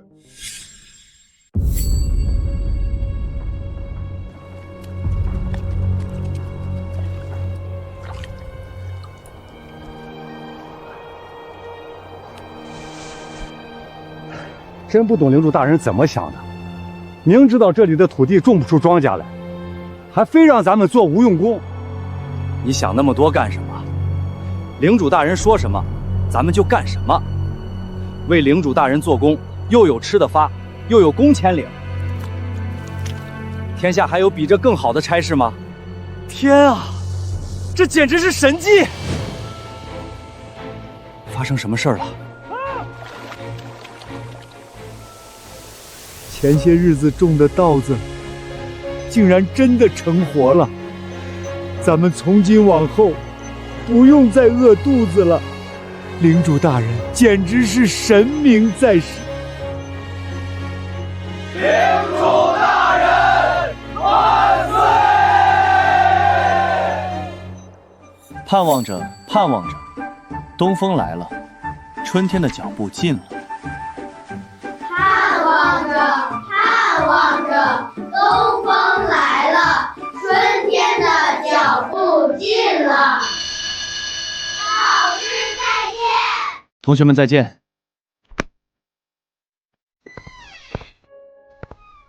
领主大人，以您身份之尊贵，竟然亲自教授这些平民，他们如何受得起？这种话以后不要再说。水能载舟，亦能覆舟，从来没有什么高高在上的领主，人民才是根本。再说，以我的水也教不了他们多久。我已经为了他们请好了新老师，让你做的事情，你做好了吗？做好了。只是领主大人，我始终不明白，您让我带人在荒地上翻这么多板子是做什么用？您说的光伏发电又是什么？领主大人，不好了！我们开山修路的时候，挖出了一只魔兽，唐突之中没拦住他，他现在已经闯进镇子了。板子的作用以后我再跟你说，是要先去控制住那只魔兽，绝对不能让它在镇子里造成更多破坏。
在这儿了吗？可惜，最后也没有跟他说上一声告白。伯顿，上！马威，你没事吧？乖，没事了。一会儿我吩咐厨子，让他把那头猪做成烤肉，给你报仇。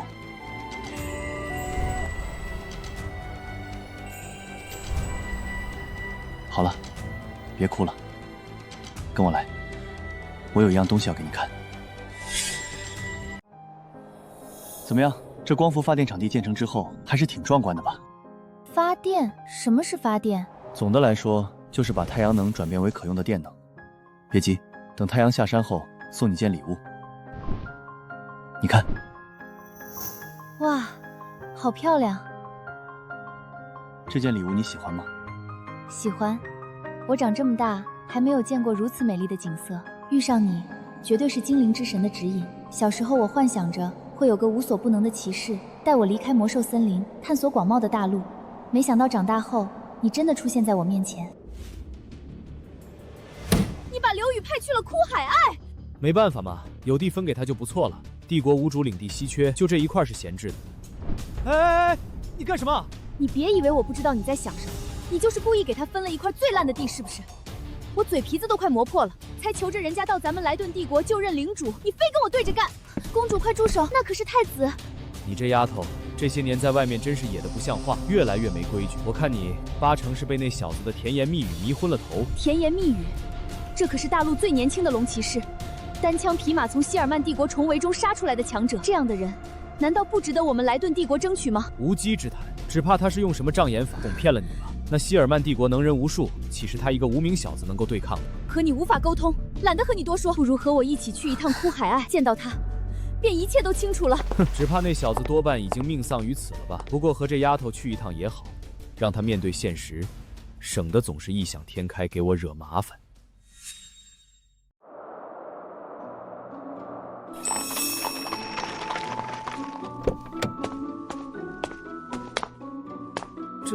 咱们没来错吧？这还是传说中那个鸟不拉屎的枯海隘吗？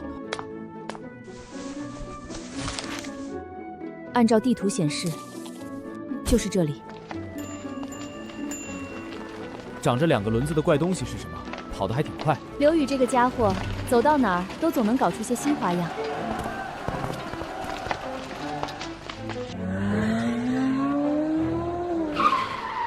原来是太子和公主大驾光临，有失远迎，还望恕罪。马薇姐姐，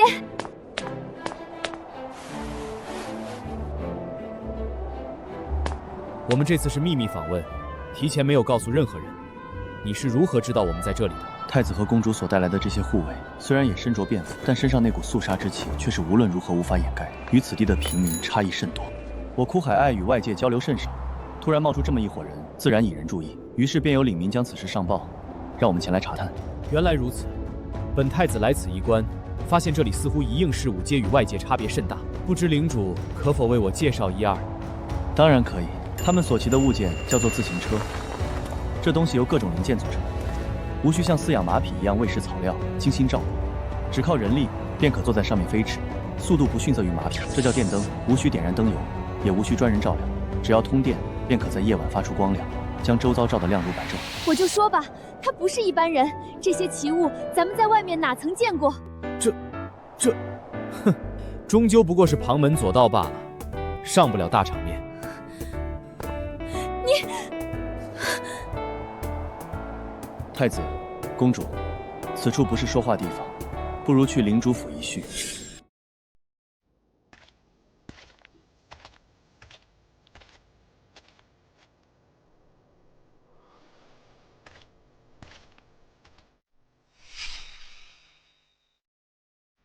这是怎么回事？为何那些贱民所住的地方，比领主府还要气派？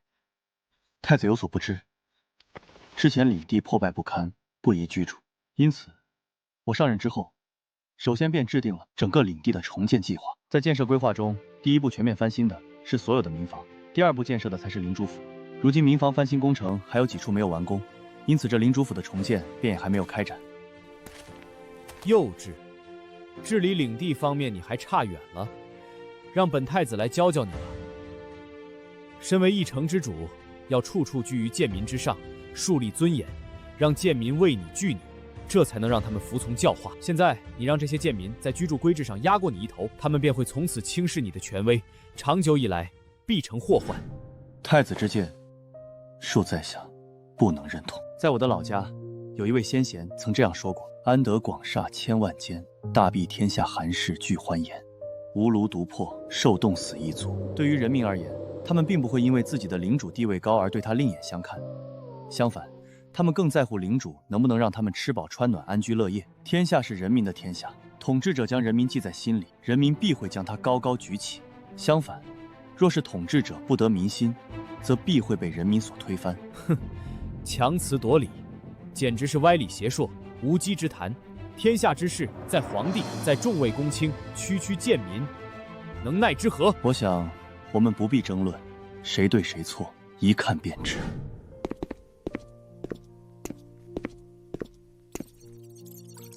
这魔法投影，这等奇物，竟然只用来给这些贱民的孩子上课。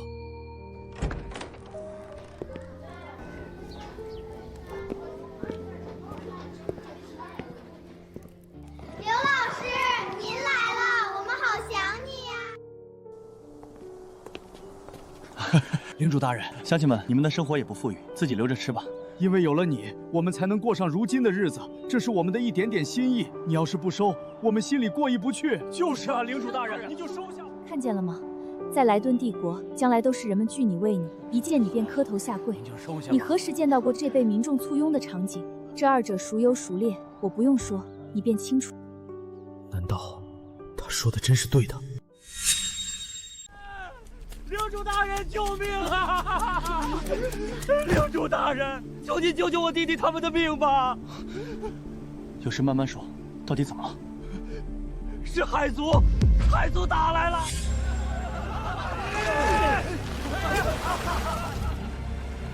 是海族！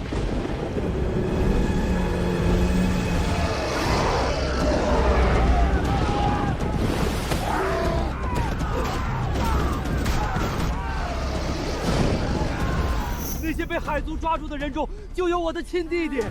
其余被抓的人，也俱是和善有邻，他们都是好人呐！求领主大人救救他们吧！你们放心，我作为哭海爱的领主，保境安民是我的职责，我一定会尽最大努力将他们救出来的。走。回领主府备战。也算上我一个。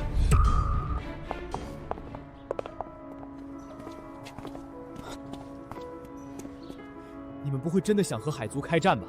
那些海族实力强大，和他们打仗可不是闹着玩的。我承认你确实是个治世之才，如此才干，陨落在此岂不可惜？只要你愿意，我可以给你换一块更富饶的领地，东山再起，只是时间问题。太子殿下，我走了，枯海隘的居民怎么办？他们信任我，我便绝不会背弃他们。再者说，我枯海隘也未必不是那水族的对手。那海族与黑胡子马匪团共称为海域两杰，已经有数任枯海隘领主丧命于他们手上了，你如何能敌？与黑胡子马匪团并称海域两杰，太子殿下，你可知道，黑胡子马匪团已被我尽数剿灭。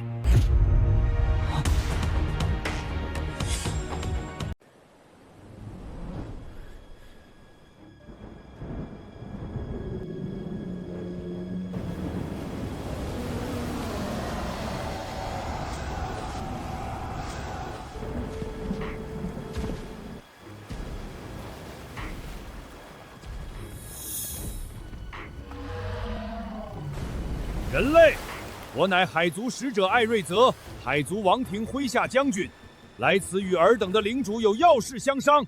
我就是枯海隘领主刘宇，你有什么话，现在可以说了。人类，我族女王登基10年大典就要到了，命你人类10日内奉上50童男50童女，以供我海族祭祀神灵。你们既然需要的是童男童女，又为何掳走我枯海隘的渔民？除了献祭之外，多几个人类当零食享用也是好的。人类，你只有顺从意图，别无选择。痴心妄想，若是我不答应你呢？踏平你人类领地，鸡犬不留。你大可试试，人类绝不像你想象的那么弱小。人类，你会为自己的选择后悔的。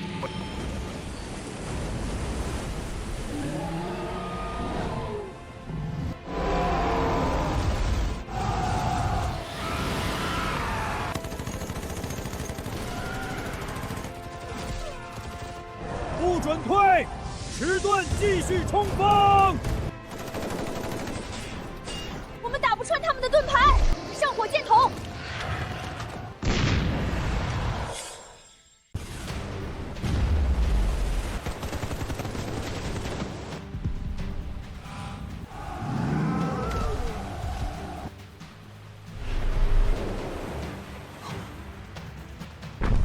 海族精英战士是海族女王的亲卫，他们每个都剑术高超，若是让他们进了阵地，恐怕凶多吉少。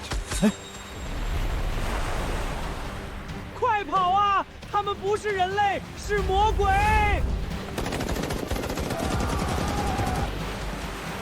该死的懦夫！你们一个个都是懦夫！大帅，现在怎么办？传我命令，暂时收兵，整理军阵，等待战机。收兵！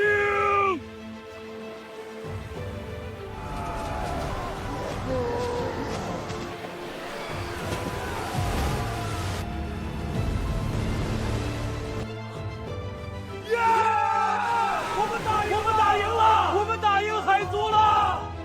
这天下怎么会有这么强的军队？这还是现实吗？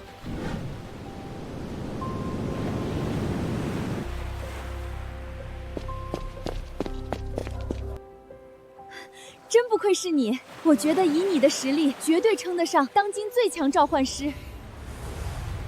不好，接下来怕是要输。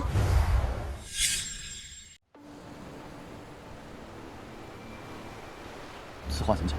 在魔兽森林的时候，我记得你们使用的这种叫枪的东西是需要消耗弹药的，而弹药的供应只能靠你从异世界召唤获取。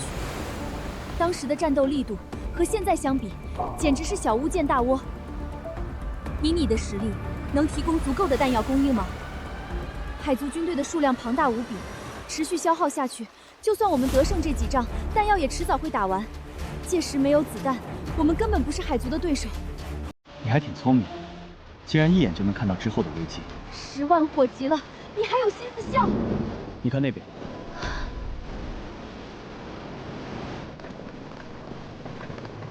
快吃吧。谢谢，你的担心已经是过去式了。我在枯海隘搞了这么长时间的领地建设，可不是白干的。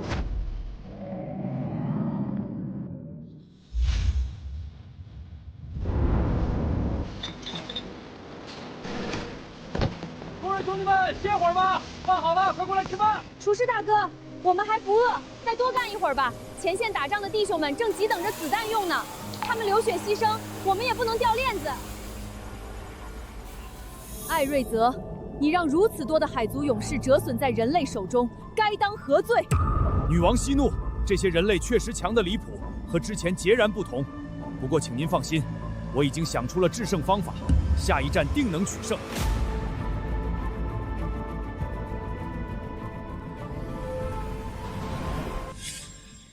史莱克，我命你率5000海族精兵于明日拂晓，向着人类领地发起进攻。攻下领地后，与你全领大锁3日，所得财宝你可自由分配。大帅，进攻时间能不能延后几日？怎么，你是怯战了，还是想故意拖延？之前那一战太过惨烈，麾下儿郎们人人自危，此时与人类交战，怕是军心不稳。更何况，如果延续之前的战法，末将也没有取胜的信心，唯恐徒增伤亡。如果我说，我有手段让此战必胜呢？啊，富尔过来，我说与你听。我明白了，大帅。明日我将按时发起进攻。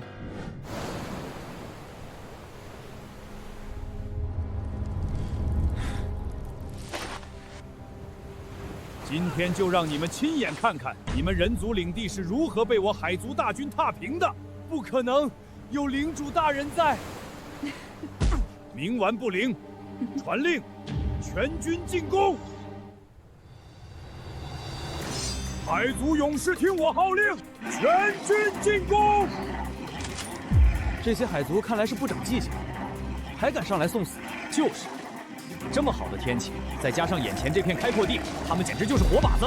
所有人，子弹上膛，准备战斗！愚蠢的人类，真以为我们毫无准备吗？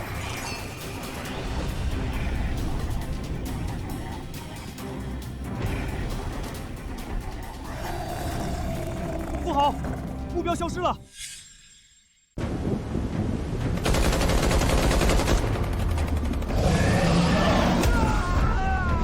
女王陛下，这就是臣的计策。这些人类绝对想不到，我海族拥有可以控制天气变化的传承至宝。这下，我海族必能取胜。眼下大雾弥漫，那些人类一个个成了睁眼瞎，手中武器与烧火棍无异，对我海族将士又能有何威胁？单单这场大雾，便足够那些人类吃个大亏了。更何况，我还调动了之前从未出击的海族空中骑士团，有了他们的加入，更会让那些人类的境地雪上加霜。此战，人族必败。怎么办？海族这次的攻势好强，我们根本抬不起头。领主大人交给你们的热成像仪，现在该派上用场了。放！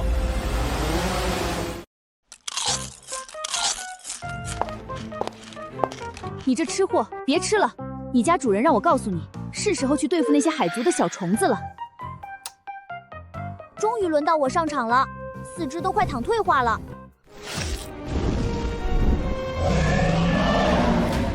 痛快！这些人类太弱了，之前嚣张不可一世的样子去哪儿了？还不是被我们海族按在地上抬不起头！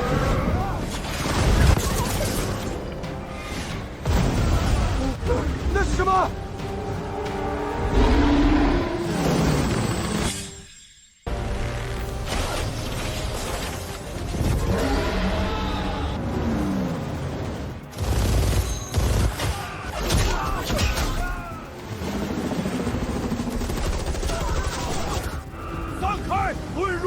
之中，进了雾，他们就看不见我们了。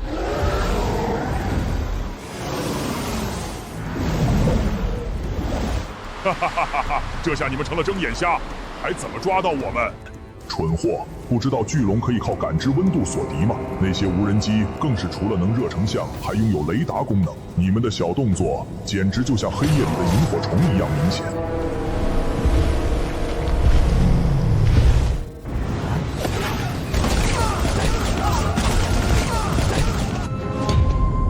这是怎么回事？这些人类……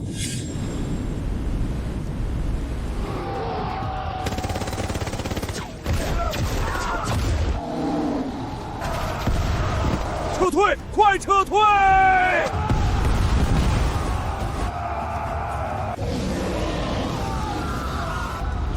这些小虫子简直不堪一击。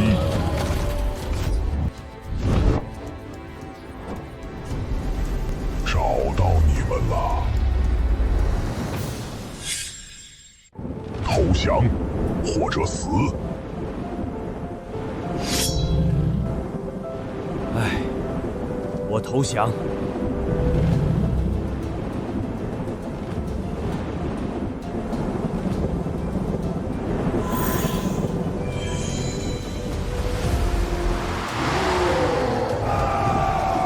所有海族将士，听我号令，即刻停止抵抗，向人类投降！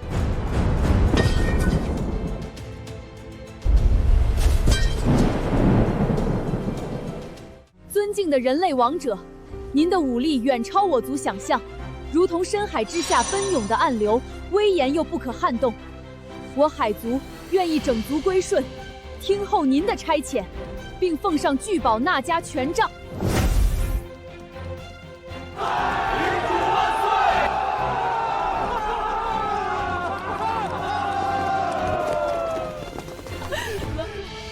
领主大人，您的大恩大德我们没齿难忘。若不是您，恐怕我们就再也见不到家人了。大哥，这下你知道我为什么非要把他招揽到我们莱顿帝国了吧？幸亏他是我们的朋友，若是招惹上这样的敌人，那将是多么一场可怕的噩梦。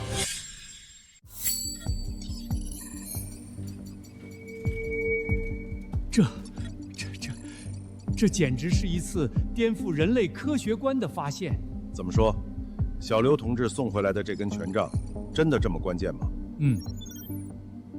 根据小刘同志从海族方面获得的传承秘录记载，这柄权杖不仅有召唤大雾的能力，还能人为的制造大暴雨、雷暴等与水相关的天气。人工造雨这种操作，似乎我们也能做到吧？和干冰降雨不同，这种更像是通过一种奇特的电信号，导致自然界磁场发生改变，从而引发天气变化。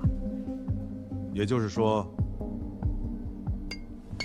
说，只要我们分析清楚这根权杖的作用原理，并加以利用，说不定未来便能制造出天气控制器，通过电信号随心所欲地操控世界任何角落的天气变化。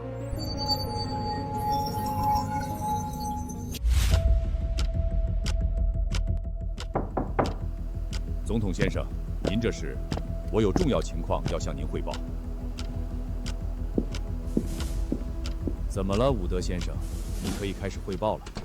总统先生，近些日子大夏的新款尖端军事武器，如下饺子般不断涌现。再这样下去，恐怕未来我国的军事实力会被大夏彻底超越。必须想办法遏制这种局势。哦，我的伍德先生，何必这样慌张呢？大夏的这些尖端科技完全是来源于月球，只要我们开始在月球的科研工作，很快就能追回落后的进度，并且反超。可是，那登月计划什么时候再次开展呢？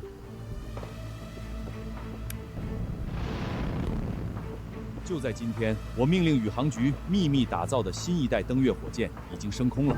经过周密的准备，这一次的行动必会成功。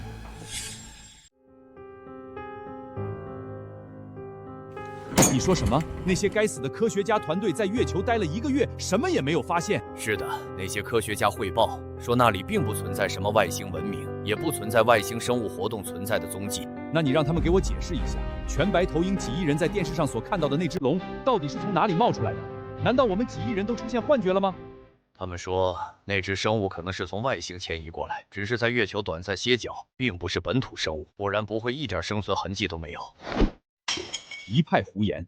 这些家伙尸位素餐，根本指望不上他们。还好我有备用计划。之前联系那些西方国家，谋划共同在高科技领域对大夏展开封锁的事儿，谈得怎么样？只要能逼大夏妥协，我们就能以此为筹码，让大夏交出那些神奇科技。对不起，总统先生，情况不太乐观。那些国家一改往日为我们马首是瞻的惯例，这次根本不配合。根据情报，他们似乎对直接与大夏展开合作更感兴趣。下课。老师再见。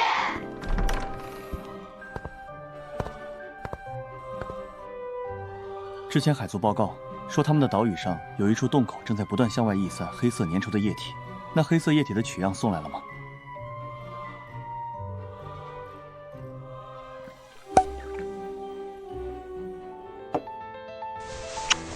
大白天的，你干什么呀？马维，你知道吗？咱们发了，这是石油。你是说小刘同志他们发现了石油？这消息保真吗？消息准确。小刘同志是物理学和能源研究双料博士，那黑色液体的成分他在那边已经验证过了，确认是石油没错。那太好了，立刻把石油开采和加工的相关设备送到小刘同志那边，帮助他们建立石油加工工业。如果小刘那边石油工业真的发展起来，一些大威力武器也终于有条件派发给他了。领主，幸不辱命，几个星期的蹲守，终于把这伙探子关了。这些探子是，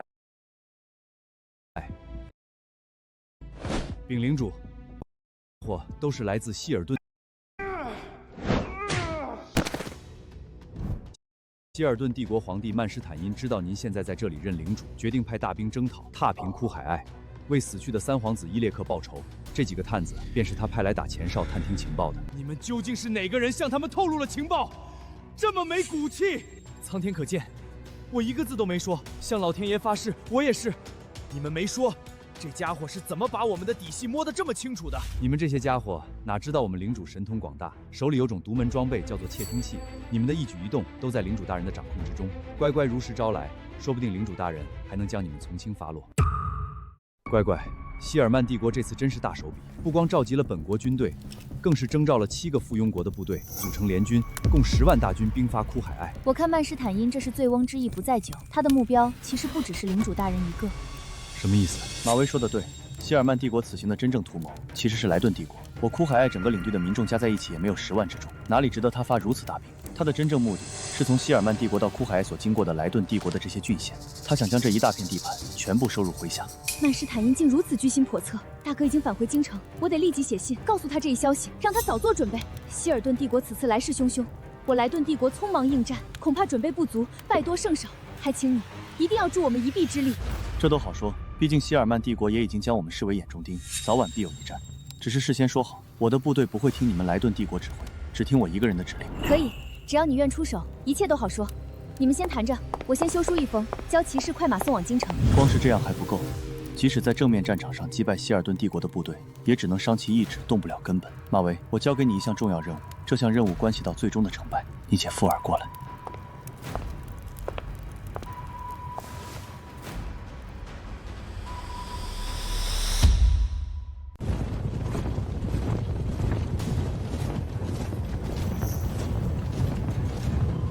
这里是莱顿帝国的疆域，你们希尔曼帝国公然派兵越过边境，是想引发两国大战吗？莱顿太子莫要误会，我等此行并非是为了和莱顿帝国开战，实际是为了借道莱顿帝国去攻打与我希尔曼帝国有大仇的枯海隘，还望行个方便。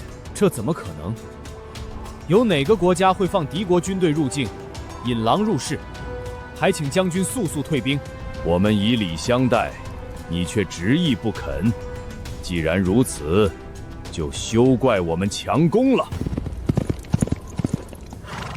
大帅，此地城关峻险，强攻的话，怕是难度颇大。无妨，这次出征有精锐的皇家法师团助阵，攻下此城，就犹如捏死一只蚂蚁一样简单。开始进攻！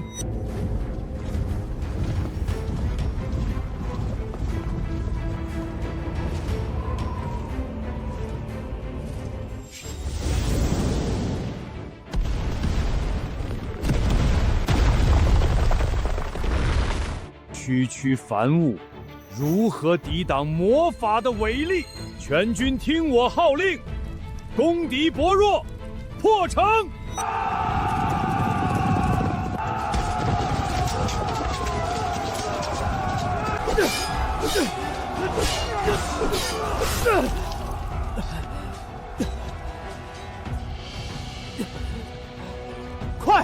快给刘宇发求援信！再晚一步，城就守不住了。刘宇，求求你快出兵！我大哥被围在黑石关，马上就要守不住了。别着急，我已经收到求救信了，增援已经派出去，应该马上就到。快！大帅命令我们一定要抢在莱登帝国之前占据前方那个村庄，堵住莱登帝国太子林寒柏撤退的道路。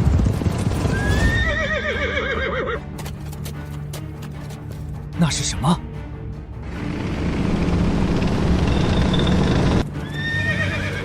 将军，接下来怎么办？这定是莱顿帝国的援军，执行大帅的命令，全军进攻！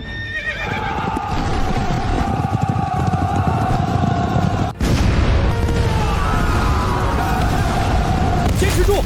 只要我们能靠近他们，就能赢。我们希尔顿帝国骑兵天下无敌，继续冲锋！这怎么可能？这家伙难道是移动的钢铁堡垒吗？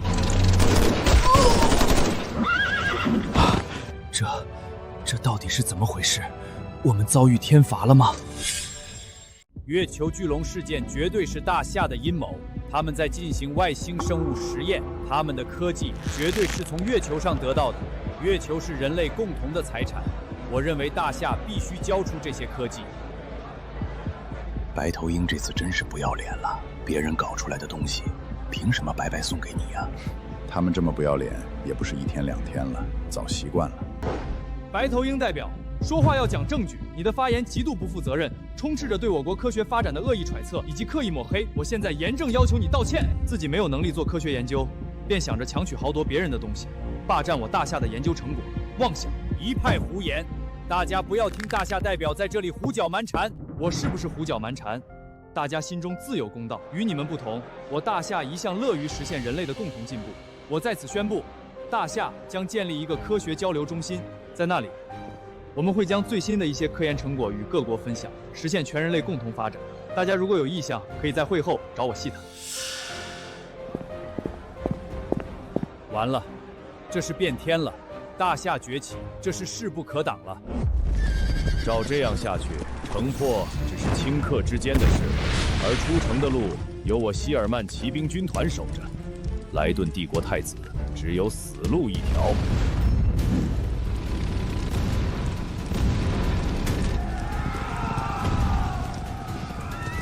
骑兵军团，这到底出了什么事？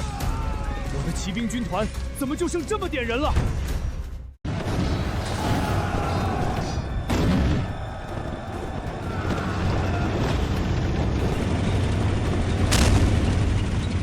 皇家法师团向那些铁疙瘩释放魔法，不惜一切代价把他们击毁。大帅三思啊！那里还有我们骑兵军团的兄弟，如果释放魔法覆盖打击，他们也会死的。少废话！再不让法师团开火，难道要等到那些怪物冲到我们面前，将我们一网打尽吗？听我命令，开火！这是什么？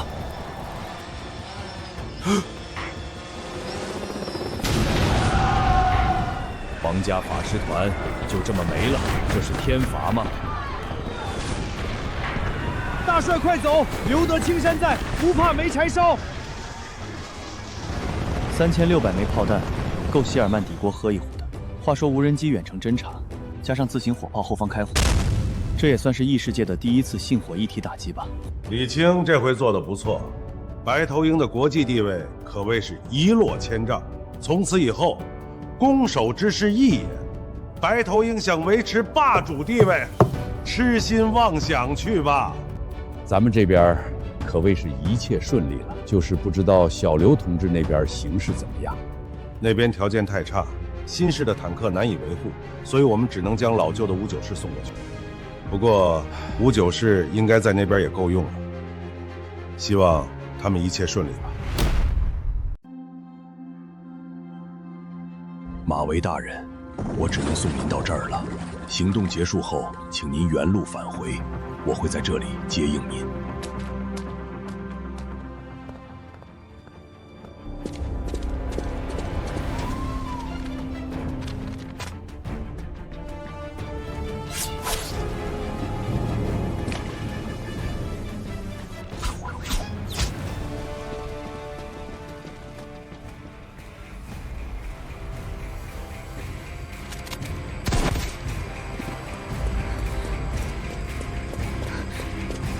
什么人？快，我们暴露了，加快行动速度！有刺客，抓住他们！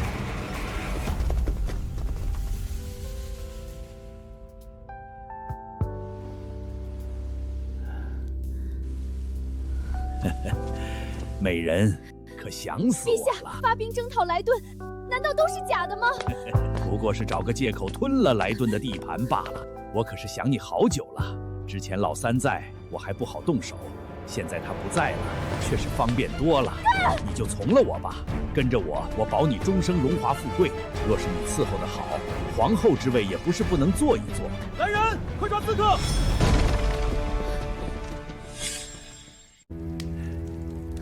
来人，快抓刺客！什么？哪里来的刺客？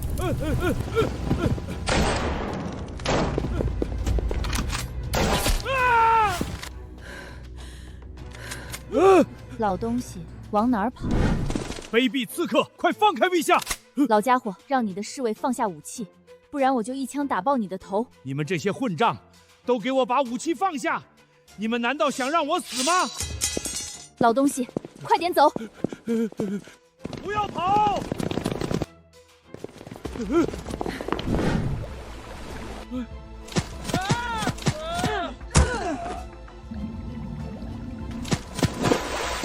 走。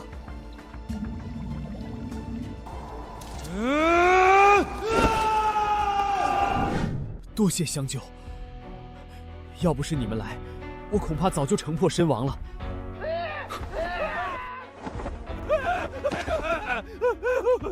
求求你们饶我一命，求求了！信不辱命，狗皇帝，我给你抓回来了。畜生！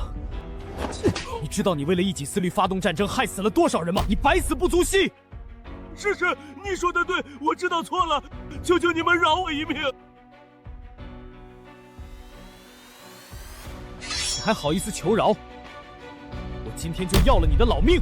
等等，先不急。这家伙，我留他还有用。你放心，我保证他日后会得到一个公正的审判。李宇生，领主大人，把他给我压下去。是。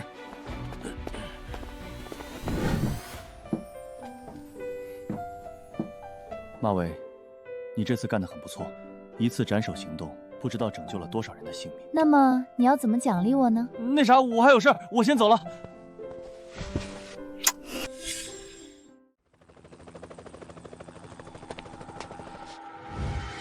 事到如今，你们败局已定，何必负隅顽抗？不如早投降，这样也能少造些杀孽。我深受皇恩，识君之路，忠君之事，多说无益。你要战便战。如果说是你们的皇帝命令你们停止抵抗呢？我是希尔曼帝国的皇帝，我现在命令你们停止抵抗，即刻投降。我们投降。这一场大战，多亏了阁下。我回去之后，定要禀告父皇，给你重赏。我这次出兵，是为了早日平定兵祸，避免百姓生灵涂炭，并非为谋求利益。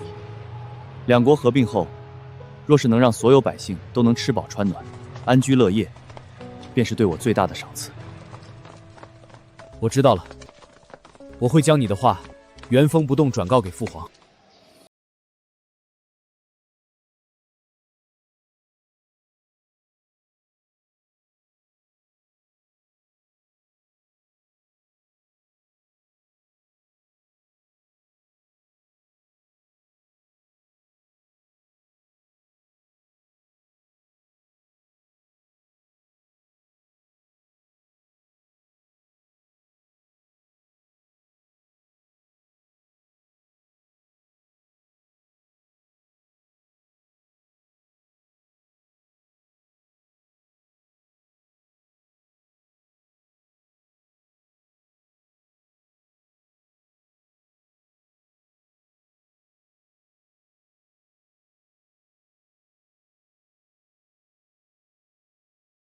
日后多提醒。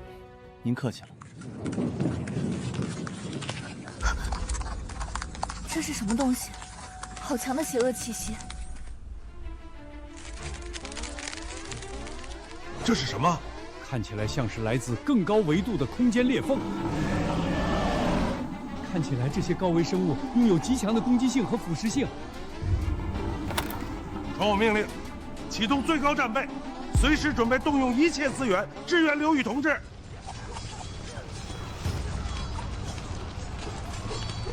嘎嘎，人类好吃。好吃？今天我就叫你们这群天外畜生知道什么叫做疼！